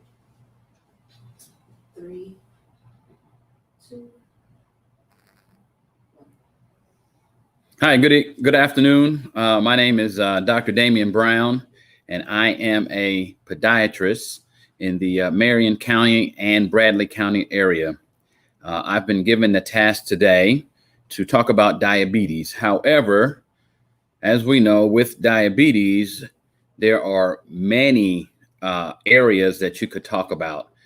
My job today is to specifically talk about feet, how diabetes affects the feet. Why? Because I'm a podiatrist. So therefore, that's what I'm going to talk about. We all know that there are different types of diabetes. There's type 1, type 2, and gestational diabetes. However, my focus today is just to talk about some of the common problems and some of the prevention methods that come along with diabetes as it relates to the feet. As we know, diabetes tends to affect a myriad of organs in our body. I like to call it the multi-organ disease because it affects so many things on so many levels. It affects our heart. It affects the blood flow. It can have an effect on your blood pressure. It can lead to a stroke. It can also lead to kidney disease, in which patients do end up on dialysis. But most importantly, in my area, I am going to see the effects of diabetes in the feet. With the feet, we have common problems that happen in the feet. One major thing, and one thing that I think I'm going to really talk about today, is the common problem is neuropathy. Neuropathy is a sensation of burning, numbing, and tingling, sometimes sharp pains. And what happens is the patients come in and they're complaining of, hey, doc, I have this burning, numbing, tingling sensation, which then leads us down the pathway of neuropathy as one of the common problems and side effects of diabetes, as it does affect the feet. Another problem is our circulation. So those are the two most common things that I see, are patients that have neuropathy and patients that have bad circulation. So in regards to circulation, we have three main blood vessels that run into the legs and feet. Of course, all three need to work in order to supply blood to the foot, which then means that if you have enough blood, you should be able to heal a wound. So let's talk about neuropathy. So with neuropathy and the nerve system, there are two types of nerves. One nerve is a sensory nerve and another one is a motor nerve. So the sensory aspect of a nerve is where you get these weird feelings. You get the burning, you get the numbing, the tingling, the cramping. That's all responsible for the sensory aspect of the nerve. The motor part of the nerve is the function of the nerve. So let's say, for example, you put your hand or your foot on some hot coals or on the stove. The ability to move your hand away from that heat is the motor aspect of the nerve. So a nerve functions in two ways. It functions as a sensory aspect, the ability to feel, and the motor aspect, the ability to move or withdraw your hand from that stimulus. So what happens with patients that have neuropathy? So let's say, for example, you have neuropathy and you have numbness in your feet and you walk barefoot and you step on a rock or you step on a nail. Well, most of the patients don't feel it because they don't have sensation. So therefore, they've stepped on this nail, they stepped on this rock, and now they have an open wound. Well, one of the signs and symptoms from that is that they notice that they have blood or some type of odor coming from their foot, which could be an infection, which then leads to an ulceration. Now, if we don't have enough blood flow, then it leads to an amputation. So much to go over in a short amount of time, but the prevention-wise, the main thing is you need to inspect your feet on a daily basis. It amazes me how many patients I come in contact with that do not check their feet on a daily basis. They may shower, but they may not check their feet. That's probably the biggest take-home message from this from this lecture is you have to look at your feet on a daily basis. That's it. So Damien, do you want to ask a couple of questions to the audience and let them be eligible for a door prize and have them to enter their response in the comment field?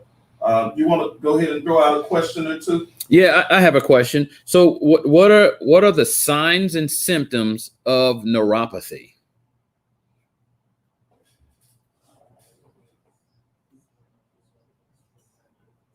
And then somebody asked, do you have a local office in Chattanooga? I do not have a local office in Chattanooga yet. I am working on that. But right now I am in Marion County in Jasper, and I'm also up in Cleveland at Tenova Hospital.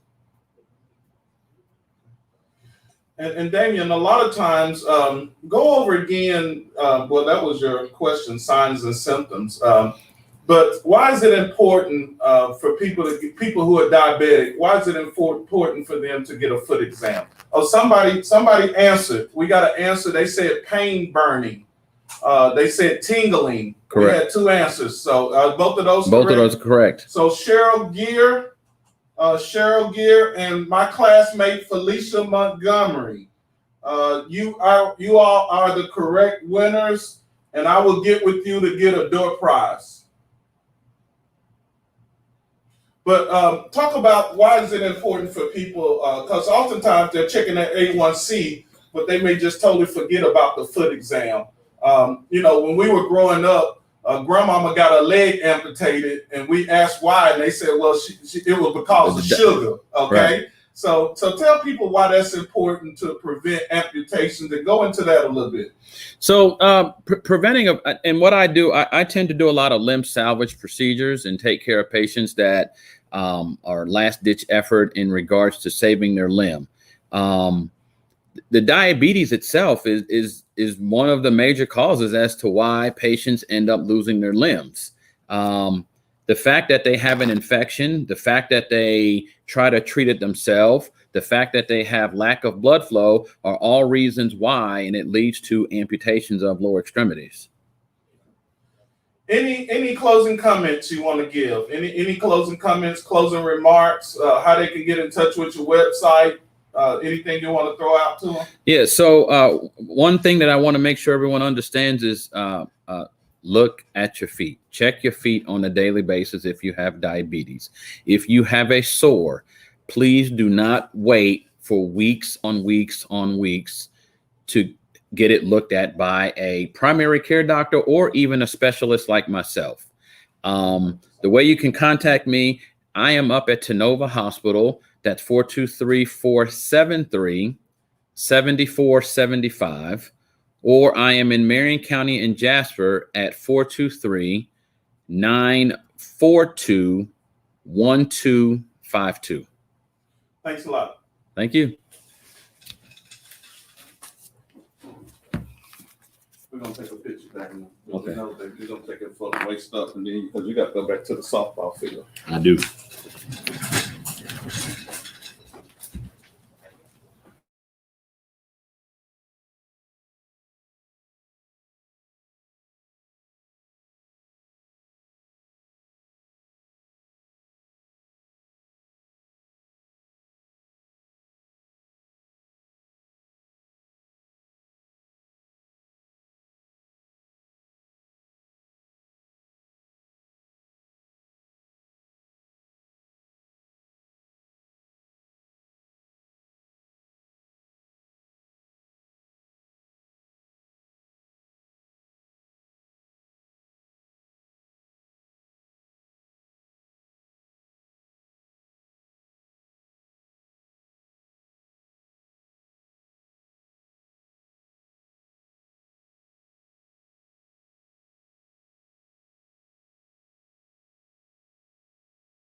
Is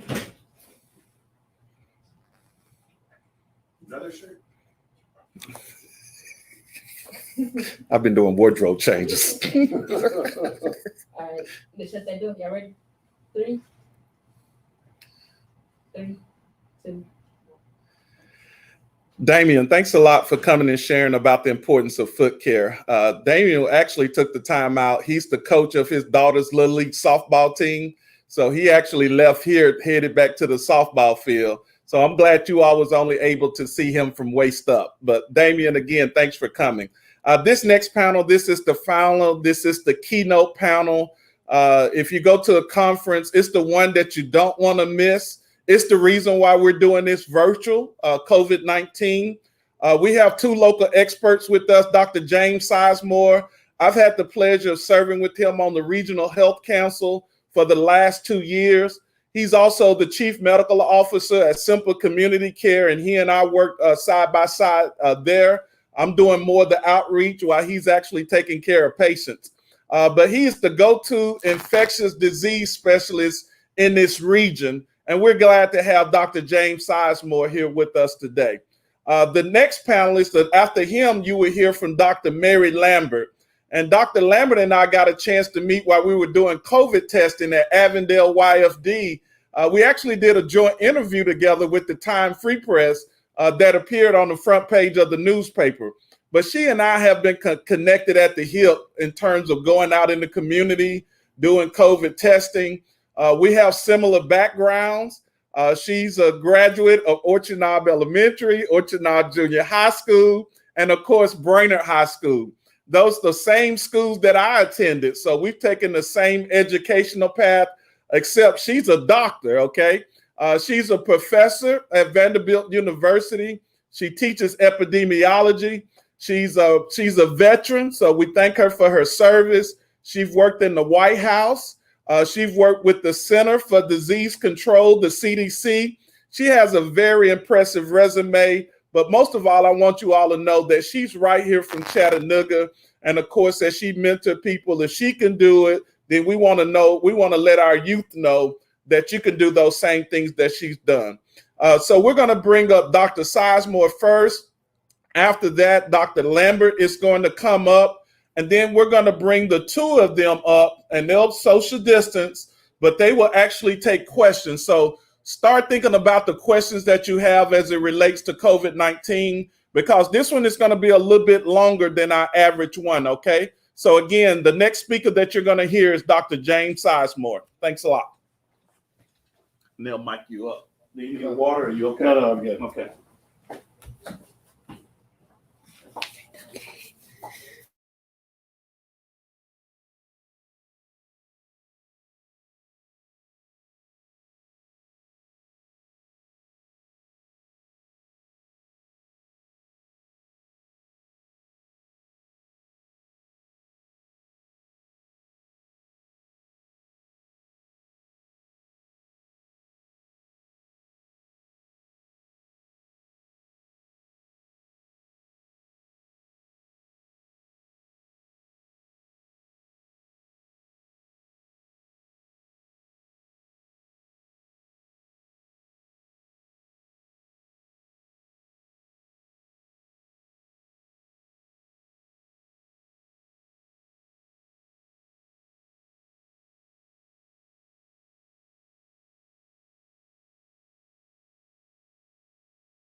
3, 2. Hey, good afternoon. I'm Jay Sizemore with Simple Community Care. I want to thank Chris for providing me the opportunity to visit with you today about COVID-19. I'm going to cover 3 topics during my time with you before Dr. Lambert and I come back together and take your questions. The first topic I'm going to cover is what is COVID-19? What does that term mean? I know there's a lot of terms that are thrown out there, and I want to hopefully clarify that for you. So the first term that I often hear is coronavirus. And actually coronaviruses are out there everywhere. They're actually one of the more common causes of the common cold. But this coronavirus is different. And when it first came out, people referred to it as the novel coronavirus because it's new. It's new to humans. It hadn't been seen in humans before. And although there's much debate about where exactly it came from, where it crossed over, perhaps from an animal species in China, led us to the term of SARS-CoV-2. And SARS stands for Severe Acute Respiratory Syndrome Virus. And so this is a SARS coronavirus, and this is the second one. The initial SARS virus was an epidemic back in 2003. So we're dealing with SARS-CoV-2, the novel coronavirus, a new coronavirus that's infecting humans, and it led to the term COVID-19. And so COVID, CO, coronavirus, VI, or corona, VI, virus, and then D is D, coronavirus 19, and 19 just refers to the year that it was first described.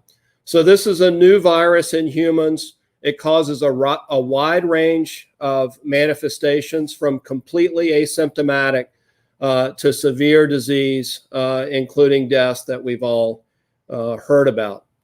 So the second question I want to address, or concern I want to address with you is, how do you get COVID-19? What puts you at risk for COVID-19? The predominant way that you're going to get COVID-19 is if you come into contact with respiratory droplets of other folks who have COVID-19. Respiratory droplets are formed and come out of our mouths when we're talking, when we're coughing, and when we're sneezing. And that's why the issue of social distancing has been so important, because you want to be far enough away from someone who may be putting out these respiratory droplets that you don't get them on your hands, on your mouth, on your nose, or inhale them in. So that's how you're going to get COVID-19. Obviously, there's been lots of talk about other potential ways that you could get it from touching surfaces. We know that this particular coronavirus can live for some period of time on certain surfaces. But again, the predominant way that it's transmitted is through these respiratory droplets. The final topic that I'm going to cover in my session is what treatments are out there if you were to come down with COVID-19. And again, this is a new virus, and it's very frustrating that we don't have established therapies for it. But if you think back to viruses like the common cold, we actually don't have treatments for most viruses. However, there are now 3 treatments that are at least somewhat effective in patients who have severe COVID-19, those that are sick enough to be in the hospital, perhaps in the ICU, and even on a ventilator. There are many more therapies out there that are experimental.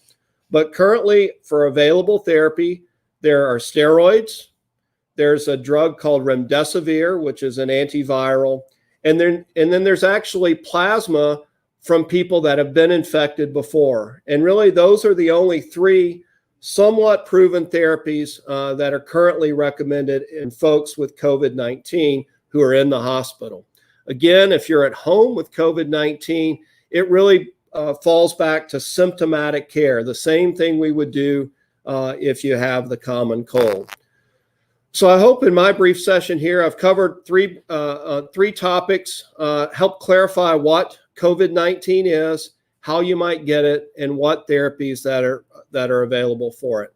So I'll be back in a short time after Dr. Lambert presents, and we'll be happy to take your questions. Thank you very much.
recorded.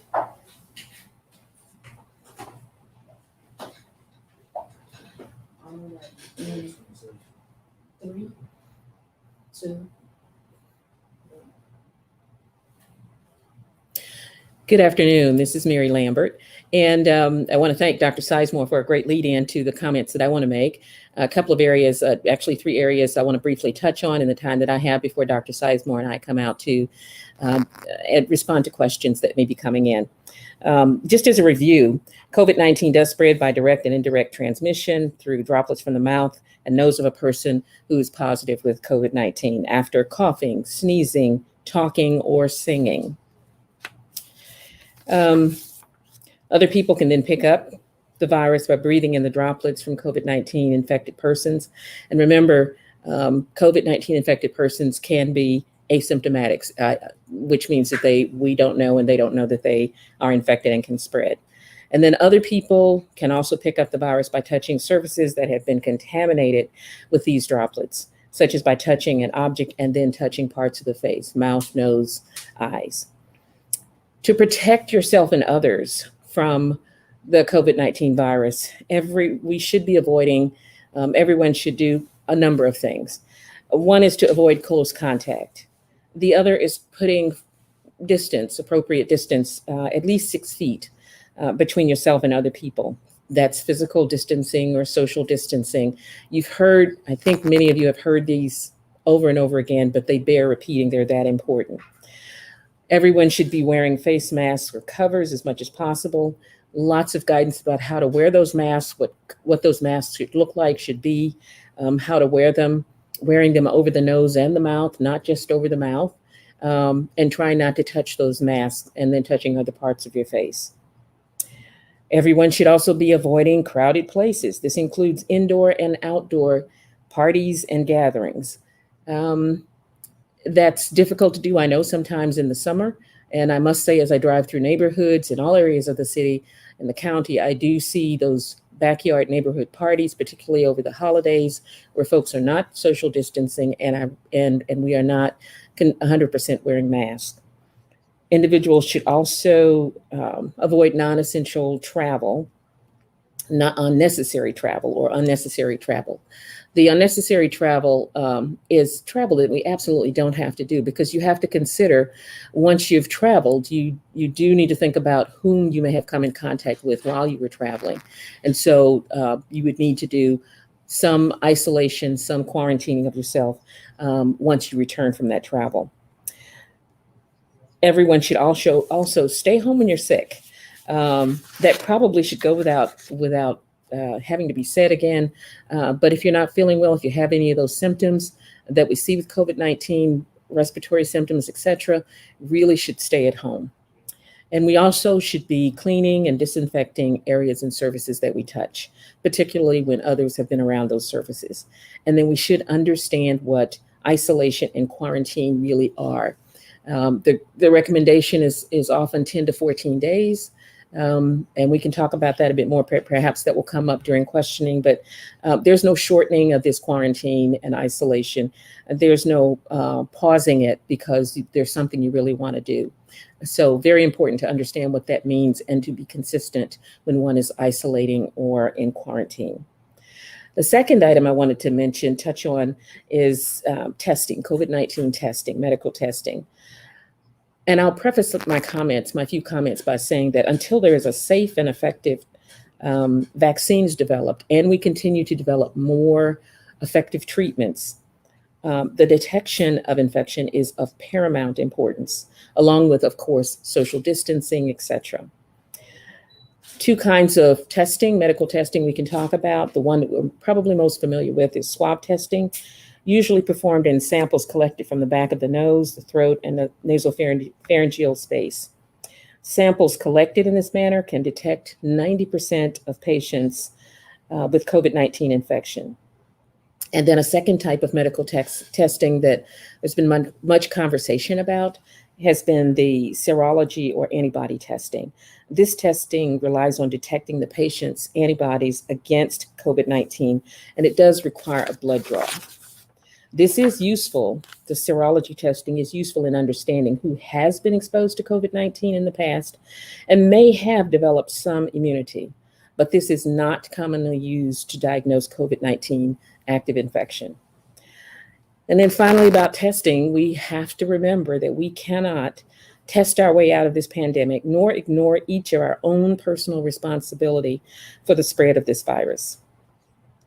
And then finally, I just want to touch on the importance of COVID-19 information, accurate, reliable COVID-19 information, the importance of community public health education, good and sound information from the most reliable sources cannot be underestimated.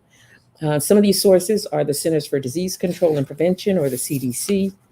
And with CDC, pay a particular attention on their website to their updates for guidance. They provide regular updates in their guidance, depending on the science. The National Institutes for Health, or NIH, their website, the Food and Drug Administration, FDA, their website. And with respect to FDA, please note that there needs to be some note to any of their updates as well. A recent update from FDA has been a recall of some hand sanitizers containing methanol. The World Health Organization is also a useful source of information, as well as academic medical centers, such as the ones at Johns Hopkins University, Harvard University, Duke University, and in our own backyards, Emory University, Vanderbilt University, and many others. Our state and county health department, that's Tennessee and Hamilton County, their websites, very important in gathering the information that we need.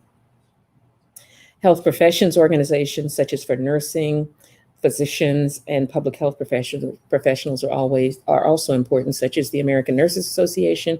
Generally, these websites, all of them will have a tab just for COVID-19 information, the latest information. There are also other organizations that we can depend on for reliable information, such as AARP. And if I didn't mention it, I do want to make sure I did mention, I may have skipped over it, the importance of hand washing. Hand washing as much as possible, 20 seconds, soap and water, absolutely whenever we can. And then when we can't, hand sanitizer. So not using hand sanitizers as a replacement for washing hands thoroughly when we can wash our hands. And then with that, with the websites for state and county, want to make sure that you know that information regarding testing sites is absolutely available on a number of websites, including the health department, but there's weekend testing at churches through the month of, every weekend through the month of August, including today and tomorrow at Orchard Knob Missionary Baptist Church on 3rd Street, but through August.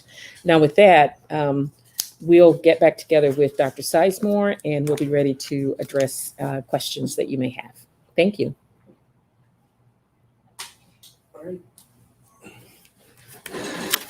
So do you have a double mic? She keep that one on? How are you gonna do that?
All right, 3, 2.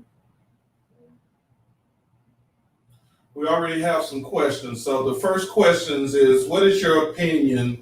Do you all think that schools should open in August? Chris, I'll take that one. So the question is, do I think schools should open in August? I think this is a very fluid situation, and it's going to come down to likely a last minute call as to which phase we enter when we go back. I think it's possible to go back. My hope is that the masking initiative that we've had in our area for the last several weeks, we will start to see the effect of that by the time school is scheduled to start. If that is the case and cases are decreasing in our area and our school system has plans in place to practice some of the prevention measures that we've discussed, I do think it would be possible to start school on time. If we continue to see cases escalate over time, I think certainly those plans will need to be rethought. Okay, thanks, Dr. Sizemore. Maybe Dr. Lambert, maybe you'll take this next question. Should you wear gloves along with face shields, along with masks, and social distance when you're out in public or you're going to the store? So can you repeat that and answer that question? The question is whether one should use gloves, masks, face shields, and continue social distancing when in public. I think as much as we can utilize those protective measures, we should. Face shields are sometimes kind of scarce, and so we want to make sure those are available for our frontline workers and our healthcare providers who are providing direct care. But as far as distancing, when one has on mask and gloves, and quite frankly, I would add glasses or some kind of eye cover if they don't have a face mask, a face shield. I would add trying to do that as well. And social distancing is never a problem. So as much as possible, even with a mask on or even a face shield, if you can social distance, that's really a good idea. As far as gloves are concerned, I do want to make sure that I mentioned, which I don't think I mentioned before, the importance of the use of gloves, but there is some rationale for how gloves are to be used. If you're touching surfaces in the public with gloves on, then you need to understand those are not gloved hands that you take into your grandmother's house, into the neighbor's house, because you're protecting yourself, but you're not protecting them if you're using those same gloves when you go into someone's home. Thanks for that response. Man, we're getting a lot of questions, so we're going to take about 3 or 4 more questions. We'll go through these real quickly. Dr. Sizemore, a question came in. Why are minorities in the Southeast United States affected more by COVID-19? So the question is, why are minorities in the Southeast United States more impacted by COVID-19? I think the answer to that is probably multifactorial, but I think the biggest issue is likely social determinants. I think that minorities are more likely to live in closer housings, have more people per household, and it makes the virus easier to transmit. The virus was also easily transmitted in New York City, where public transportation is very common and people live in close quarters. So I think there are many social determinants, and it really boils down to how close are you to other people and what measures are you able to take to prevent the transmission of the virus. We have a question. Go ahead. Are there any second or side effects in using the mask? Are there any side effects or impacts from using the mask? We had a question regarding whether or not there are side effects for using a mask. There are certainly some individuals who may have a very small number of individuals, percentage of the population, that might have some issues related to wearing a mask. But for the most part, there are no side effects. Dr. Sizemore may know more than I do as far as I just don't know of any. Yes, there are some individuals where it might be of concern, where we may want to take a second look at that. But even if that is the case, then they still have to figure out how to protect themselves, and mask and distancing is the best. Yeah, I would agree with that answer. There's going to be a very, very, very small number of individuals who wouldn't be able to tolerate a mask for health reasons. Question came in about hydroxychloroquine. I'm probably pronouncing that wrong. Yeah. So, Dr. Sal, anyone of y'all want to talk Yeah. about that particular medication? So the question has to do with hydroxychloroquine. It's marketed under the name Plaquenil. It's garnered a lot of attention in the press, newspapers, and on TV. The current recommendations from some of the bodies that Dr. Lambert mentioned, like the NIH and the CDC, are that this drug should only be used in the setting of a clinical trial. And so really, although it's been early on, it showed some promise. There have been an equal number of kind of contradictory studies that show because of the side effects that this particular medication has, it could actually be harmful and should be used with caution. For now, we ought to be using this drug only as part of a clinical trial. Another question. We got two more questions, then we'll have to cut it off. As far as social distances, is it 8 feet or is it 6 feet? Okay, good question. The recommendation has always been at least 6 feet. The question was about social distancing. Is it 6 feet or 8 feet? The recommendation has always been at least 6 feet. Certainly, if one can distance further than that when in the public, that's even better. But it's at least 6 feet. So if you can get 7 feet, 8 feet, fine. Okay. The last question is the current COVID treatment, is it safe for diabetics? So as I mentioned earlier, there are 3 current therapies for those individuals with severe COVID-19 disease: remdesivir, which is an antiviral, steroids, and other people's plasma who have had the infection. In general, those treatments would be safe for diabetics. Would mention the caveat of steroids. Steroids raise your blood sugar. So there would be some short-term adjustments that would need to be made to a diabetic's medication regimen while they were on steroids, but certainly this is not a contraindication for them to receive steroids. I'd like to give y'all an opportunity. Thank you all for coming, but give in your closing comments, but also I'd like for you to ask the audience a question, and we'll ask them to put it in the comment field. We'll go back later and pick the person who answered the correct question correctly, and we'll give them a door prize. So Dr. Lambert, you want to give some closing comments and then maybe throw out your question. Why don't y'all do this? Throw out your questions now, and then we'll do your closing comments. Okay, just as a closing, I just want to impress on folks the importance of social distancing, masking, hand washing, sanitation if you have no other choice, and not taking lightly the advice that you get from the proven sources of information of how to protect yourself and your loved ones. So I'll close with 2 questions for the audience. Number 1, what is the minimum distance that defines social distancing? And number 2, from my presentation, what does the 19 mean from COVID-19? And Dr. Lambert, we want to give you an opportunity to ask a couple of questions. And I'll just give one question because I think it bears, repeating and just driving that home. And that question is, what is the minimum length of time one should wash their hands with, from my presentation, with soap and water? Minimum length of time for hand washing. All right, and we'll definitely go back and identify the winners. Of course, the good thing about doing this is recorded on Facebook Live. But we want to thank both you, Dr. Lambert, and you, Dr. Sizemore, for coming with us today. Thank you. Thank you. Privilege. Everybody stay tuned. We'll come back for some closing comments, but stay tuned. I think they're going to take a picture of us real quick. I'll put my mask on.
Wow. Thanks, Dr. Lambert, and thanks, Dr. Sizemore. I know COVID is a very important topic. Again, that's the reason why we're here. And that was a great way to close out the 19th annual, the virtual Minority Health Fair. As we stated at the beginning, in case you wasn't tuned in when we originally started this around 10 o'clock, today is in memory of Dr. Charles Foreman. Dr. Charles Foreman, who passed away unexpectedly on July the 4th of this year. He was the president, the polemarch of the Chattanooga Alumni Chapter of Kappa Alpha Psi Fraternity Incorporated. Also, he was an HBCU graduate from Meharry Medical College. He was a veteran, and we want to thank his daughters for giving us the permission to honor and to do this in remembrance of Dr. Charles Foreman. He served as a member of the planning committee. He would always go out and want to participate in doing the television, the radio interviews. So today's event was in memory and in honor of our dear brother, Dr. Charles Foreman. Can we just have a 5 seconds of silence in his memory?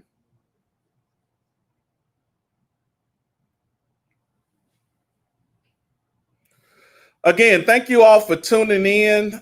This was recorded on Facebook, so be sure to do a replay or be sure to host a watch party on your Facebook page. We want to thank all of our presenters. We couldn't do this without them. We want to thank them for giving up their time, and hopefully you enjoyed the information that they shared with you. We want to thank all of our door prize vendors who gave out door prizes. We have lots of door prizes that we're going to give away. Don't worry about it. I will be in touch with you. Juan with Digamy News will be in touch with you. We're going to go back and we're going to select the winners based on your responses to the question.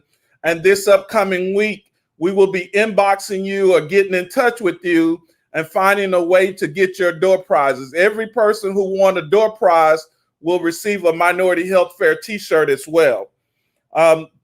Dr. Lambert mentioned all of the free COVID testing that's taking place at Orchard Knob Baptist Church. It's going on right now until 1 p.m. You can go by there and get a free COVID testing. Our good friend Bill Armour, who actually is a member of the steering committee, he's heading up that initiative. There's a whole schedule that we'll post on our Minority Health Fair Facebook page, but these testings will be held on Saturdays from 10 a.m. to 1 p.m. and on Sundays from 12 p.m. to 3 p.m. It's funded by the Community Foundation of Greater Chattanooga. So if you don't get by there today, be sure to go by there tomorrow between 12 and 3 p.m. at the Orchard Knob Missionary Baptist Church on East 3rd Street. Everyone that receives a COVID testing at the church locations will get a free KN95 mask. This is donated by the foundation and the Minority Health Fair. We want to thank Aleo Health and CHI Memorial Community Foundation and Sankofa for partnering with us and funding this. Our goal is to give out 10,000 of these masks in our community, and we're almost halfway there. We've given out over 4,000 masks, and we're going to give out even more in the weeks to come. This coming Friday, August the 7th, the foundation, in partnership with the Kappa Alpha Psi Foundation, is having the HBCU virtual college fair. So if you have a high school age student, you want them to register for the HBCU college fair, it will be virtual. We'll post that flyer on the Minority Health Fair Facebook page. So be sure to pre-register them to attend the college fair. Early voting ends today. Early voting ends today. I think the polls, early voting locations, I know the Brainerd YFD and also the Hamilton County Election Commission on Amnicola here in Chattanooga. You can go by and early vote. and you can do that before 6 p.m. If you don't get a chance to early vote, be sure to go and cast your vote on election day. We want to make sure that we do that. My last comment is that we're going to have a survey feedback. So we're going to post a link on this Minority Health Fair Facebook page. We want you to give us your feedback regarding this virtual health fair. We're going to give out some door prizes. We're going to randomly draw some names of people who completed the survey. The survey will be available in both English and Spanish. So on the Digamy News Facebook page and their YouTube, you'll be able to click on the link and you'll be able to complete the survey. Also, we will post that link later today on the Minority Health Fair Facebook page. So be sure to take a moment, give us your feedback. Do you feel that this was helpful? We've seen a lot of engagements. We will be putting together a document that will talk about the number of engagements that we've had during today. And also, we definitely want to thank you and thank our presenters. The last thing, of course, I could not do this without the team behind the scenes. And you all, I'm gonna get a little teared up, but man, this has been a vision, and these people made this vision become a reality. So I want to thank Marjorie. Marjorie is actually behind the camera that I'm looking into. Marjorie has skills. She has her own company. Her and John is here with me today. I want you all to support her. If you need a videographer, be sure to contact Marjorie, and you'll see all of her information on the screen. I want to thank Juan from Digamy News. He's doing this on his platform. Juan is from Dalton, but Digamy News, he has a great outreach to the Latino and the Hispanic community. And I want you all to support Digamy News. If you have any person that you need to do videography, you need to do marketing to the Latino Hispanic community, you want to contact Juan. My great friend, Paulo. Paulo is with A Media. Paulo and I work side by side at SIMPA. Paulo is the one who's currently translating today in Spanish. He also serves on the steering committee. But Paulo, all of our information, our flyers, our surveys, he's the one that's interpreting those in Spanish. Last but not least, I want to thank Andre Willis. His company is Vision Graphics. So the backdrop that you see behind us, the Minority Health Fair t-shirt designs, he designs the t-shirts every year. He prints them up. He has his own business called Vision Graphics. It's located right there on East Main Street. If you have any printing needs, whether it's banners, whether it's signage, whether it's t-shirts, you want to contact Andre Willis with Vision Graphics. The last plug that I'll give, and I had to forego my presentation because we had so many other speakers that wanted to present. We're getting ready to come up on open enrollment for the Medicare and then also for the ACA, the Obamacare plans. That's coming up here in fourth quarter. So we're at my office at 1089 Bailey Avenue in the Bailey Executive Suites. If you have any questions, you need somebody to review your benefit, your health plan insurance. If you're a Medicare recipient and you don't understand all of the Medicare plans, give me a call at 619-0732. I would be just happy to meet with you. All of my services are free. It doesn't cost you a dime to meet with me and to better understand your health plan. So again, if you have any questions about your health plan, if you're a small business, give me a call at 619-0732. I want to thank my son, Evan. He's working behind the scenes. We got him doing work here. A member of the planning committee, Gene Suttles, who greeted our presenters as they came in the door. All of this has been a team effort. Again, on behalf of the presenting sponsors, Kappa Alpha Psi Fraternity Incorporated, Omega Psi Phi Fraternity, also Delta Sigma Theta Sorority Incorporated, in partnership with the Southeast Tennessee Health Consortium, we want to thank you for tuning in to the 2020 19th Annual Virtual Minority Health Fair. if it's God's willing, we hope to see you in person next August, where we'll be back on the campus of the University of Tennessee at Chattanooga. I want to wish everybody Godspeed and have a great rest of your weekend. Thank you.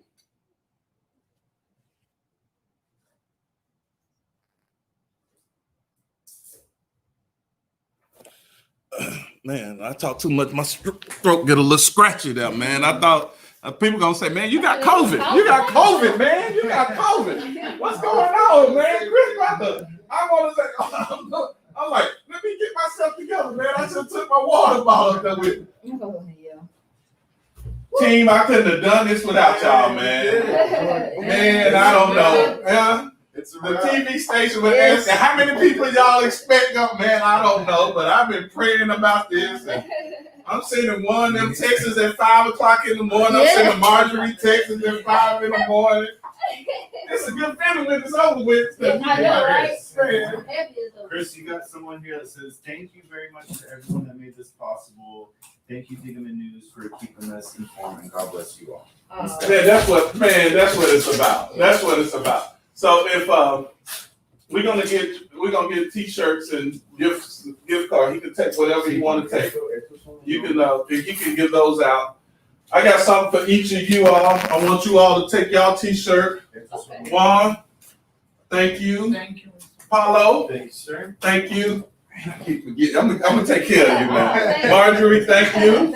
You hear me? I got you, John. It is John, right? Yes.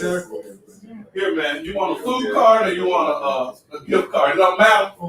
Food. Let me see if I got a food card, man. I don't think I got no food cards, man.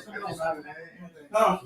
Well, here, I'm gonna get you a food card, man. I may have one in my office, man. Let me go look. Y'all get y'all a T-shirt. Get y'all a couple of T-shirts if y'all want to take with y'all too. We got all sizes. Okay.